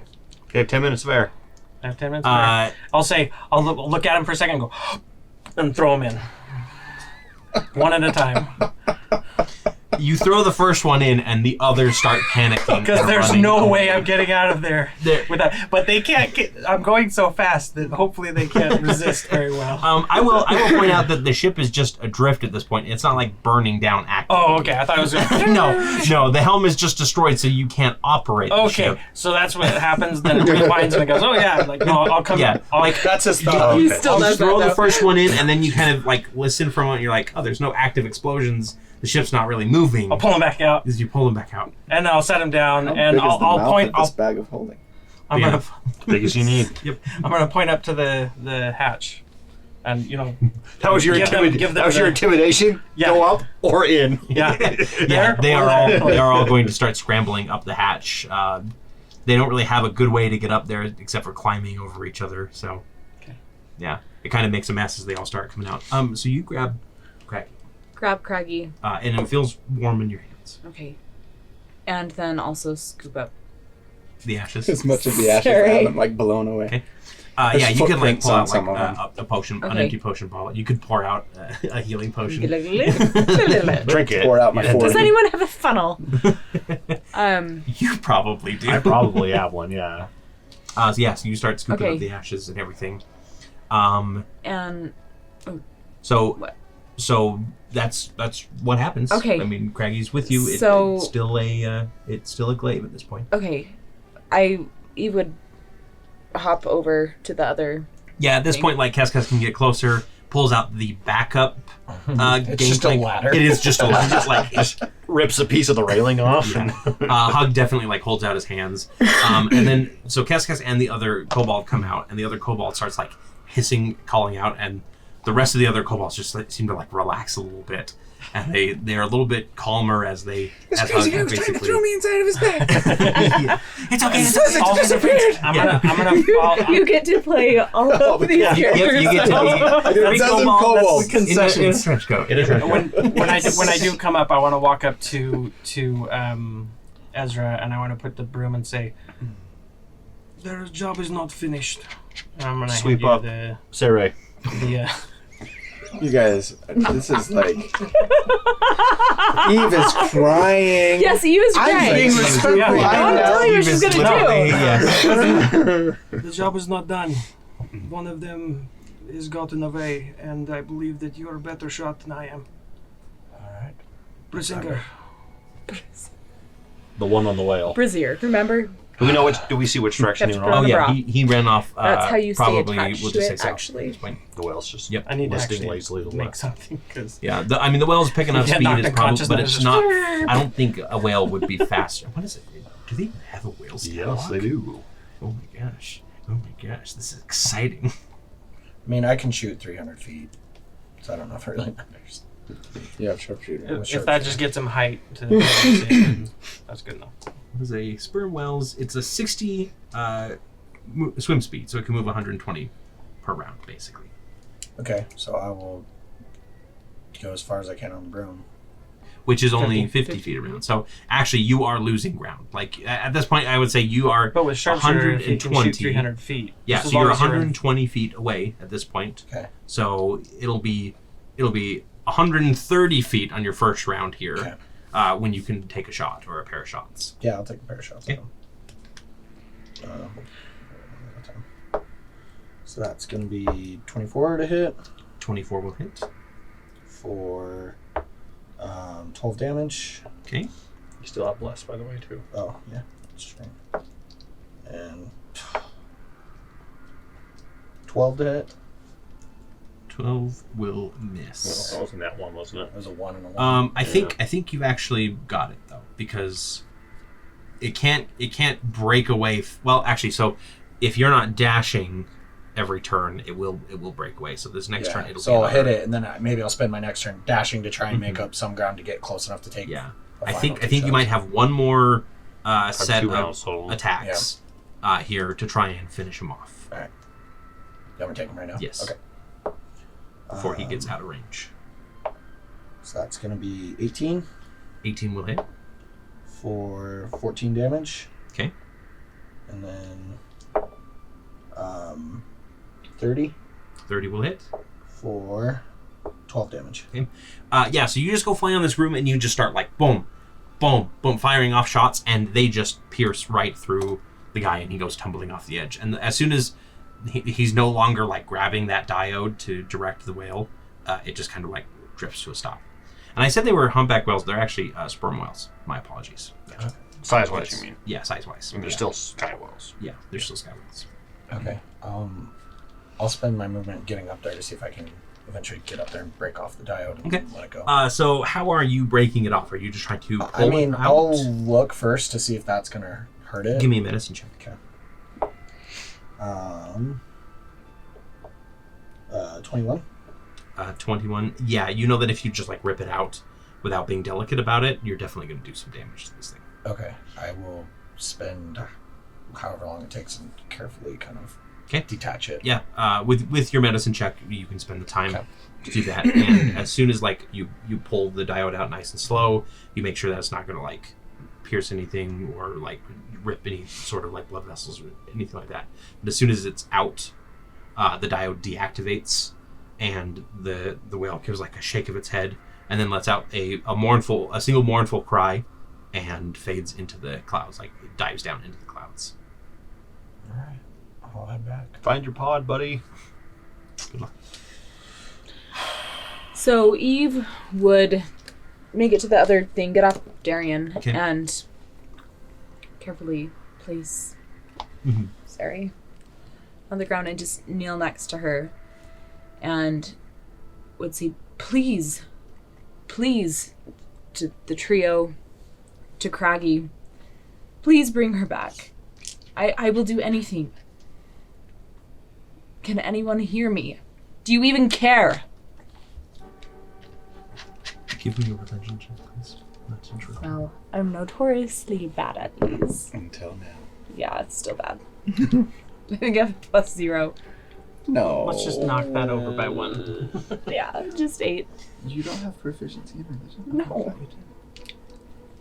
You get a feeling of deep sorrow from the trio, but there's no like feeling of comfort. Well, there is like a feeling of like, we're comforting you in this trying time, but it's more of a, there's nothing we can do.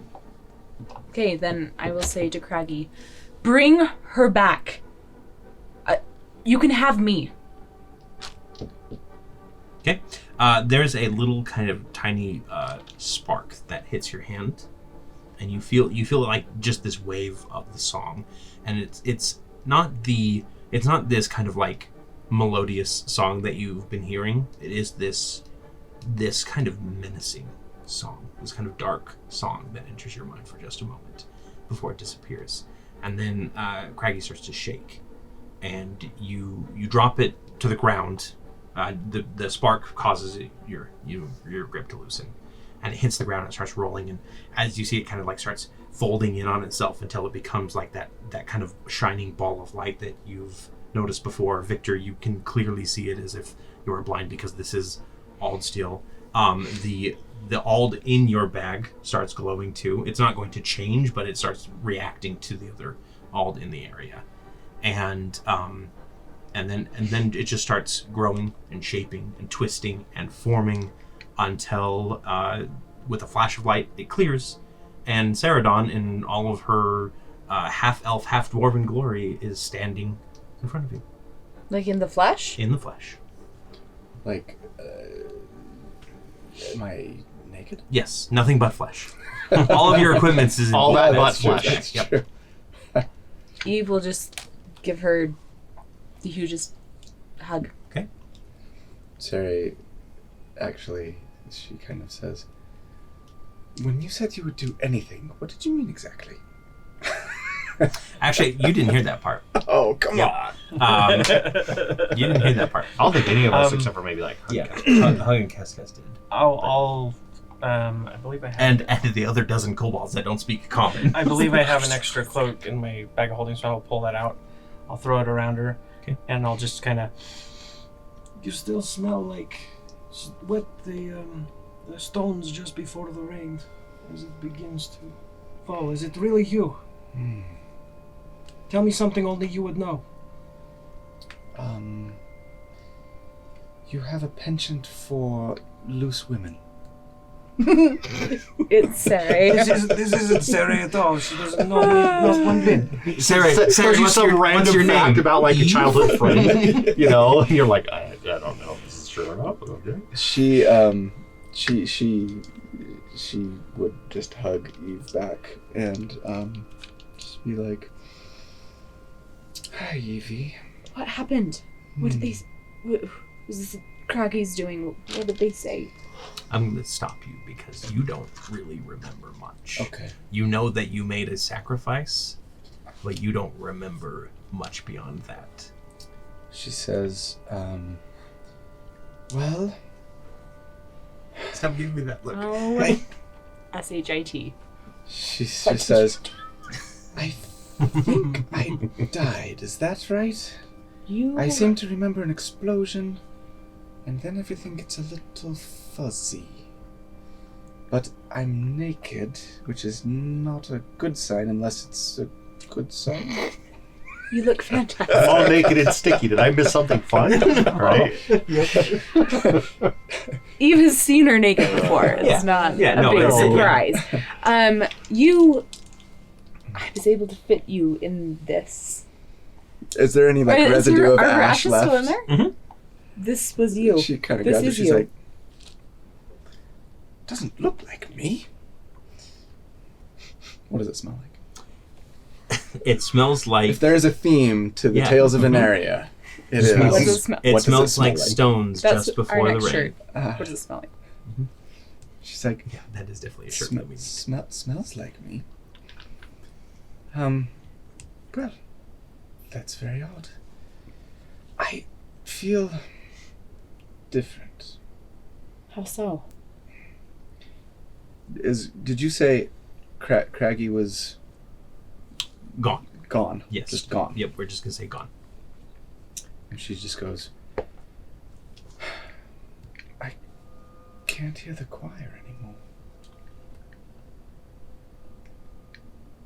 And she kind of internally, it would be like trying to reach out and be like, Craggy? Nothing. Hearing her listen, I want to listen and do an insight check on Sarah Okay. to see if I can hear a heartbeat. Okay, go ahead. Say 6. Perception will work fine with this, by the way. Perception? Okay. Yeah. So that would be 9. Can I use my insight check instead? Because it's higher. Sure. Yeah. You're trying to see if she's lying through her heartbeat, I suppose. 12. Yeah, there's a heartbeat. There's 3. But it's not, but it's not like, it's not. She doesn't seem like she's being untruthful. No, yeah. I mean, she's confused, and I mean, how is Seredan right now? Yeah, just, a little bewildered and kind of that frustrating feeling of like, I know something's happened. It's like on the tip of my brain, but I can't quite, you know what I mean? And she's just like, I seem to have lost the choir. Or perhaps they've abandoned me. Maybe all that blathering I was doing about not wanting balance, etc. They were obviously making signs. I couldn't cast any I couldn't cast any of my spells. I was losing my power. Seems like they've left me for good. But how did I come back? Craggy. Your body formed out of Craggy. She grabs her arm and goes, and tries to turn myself into a flute. Unfortunately, you do not become a flute. A changeling? That would have been incredible. Has the glow dissipated? The one time I can get somebody to be a druid in this campaign. Has the glow dissipated? Yes, the glow has dissipated. Yeah, you no longer see her except for the normal. Still in you. I don't feel like a glaive. Sometimes you feel like a glaive. Sometimes you don't. Sarah, you cannot leave me. I thought that we had lost you. And I don't know what we have to do, but we have to keep you safe. That's why I came back. I'm sure of that much, at least. Because I didn't want to leave you, any of you, all of you, either. But I'm not quite sure what to do from here. You do get a flash in your mind. One word. Avente. And then you get this complete hatred. This feeling of you know exactly what you need to do the next time that you meet Avente. Okay. Yeah. She... Yeah, okay, then right after, I guess, saying that, I'm not quite sure what to do, she says, except, I know we need to find Avente. And when I do, I'm going to kill him and see if we can't put an end to this whole balance nonsense.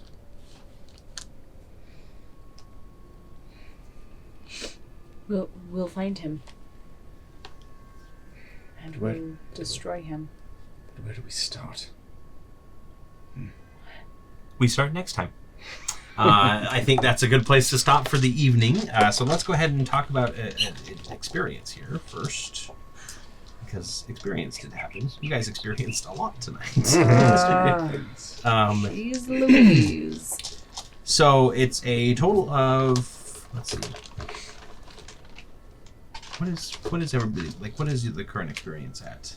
23. 335. We need 31,335. Yeah. That's what we're at right now? 31,335. We are 1/5. I must not have had experience. We need 2,700 roughly to level. 31, 335. Yep. So the fight is 958 experience each. Just a second, let me make sure that I managed the party correctly. I did not, as usual. The actual total, which made the encounter more difficult, is 1,150 experience each. And it was made a little bit more difficult on me, so we'll just round it up to an even 1,400 experience. Okay. And then let's go ahead and... I loved tonight's roleplay, guys. Let's do 250 for the roleplay for everybody. And I'm giving inspiration to Eve, Seredan, and Victor tonight. I thought you guys were spot on. You guys did great too. Ezra and Bull did great too. Yeah. So if any of you do have inspiration already, you can pass it on. I'm pretty sure everybody used their inspiration. So, Okay. Yeah. So that puts us at about 1,000 away, right? Yep. Am I saying that? Am I seeing that Yes. right? So what's that total? 3,300? 32,985. Yeah, it puts a 1,015. yeah. Okay. But as far as everything else goes, you've got a group of kobolds. You've got a strange new Seredan that might be the old Seredan. Can I ask, what does my hair look like? I will let you pick your hair. How would Seredan have come back with the same hair she had? Would she have elongated it? You guys will see this eventually anyway, but is the person that I talked to, were they, what do I know about them and their history? Were they from Malagoth? Yeah, they originated in Malagoth, yeah.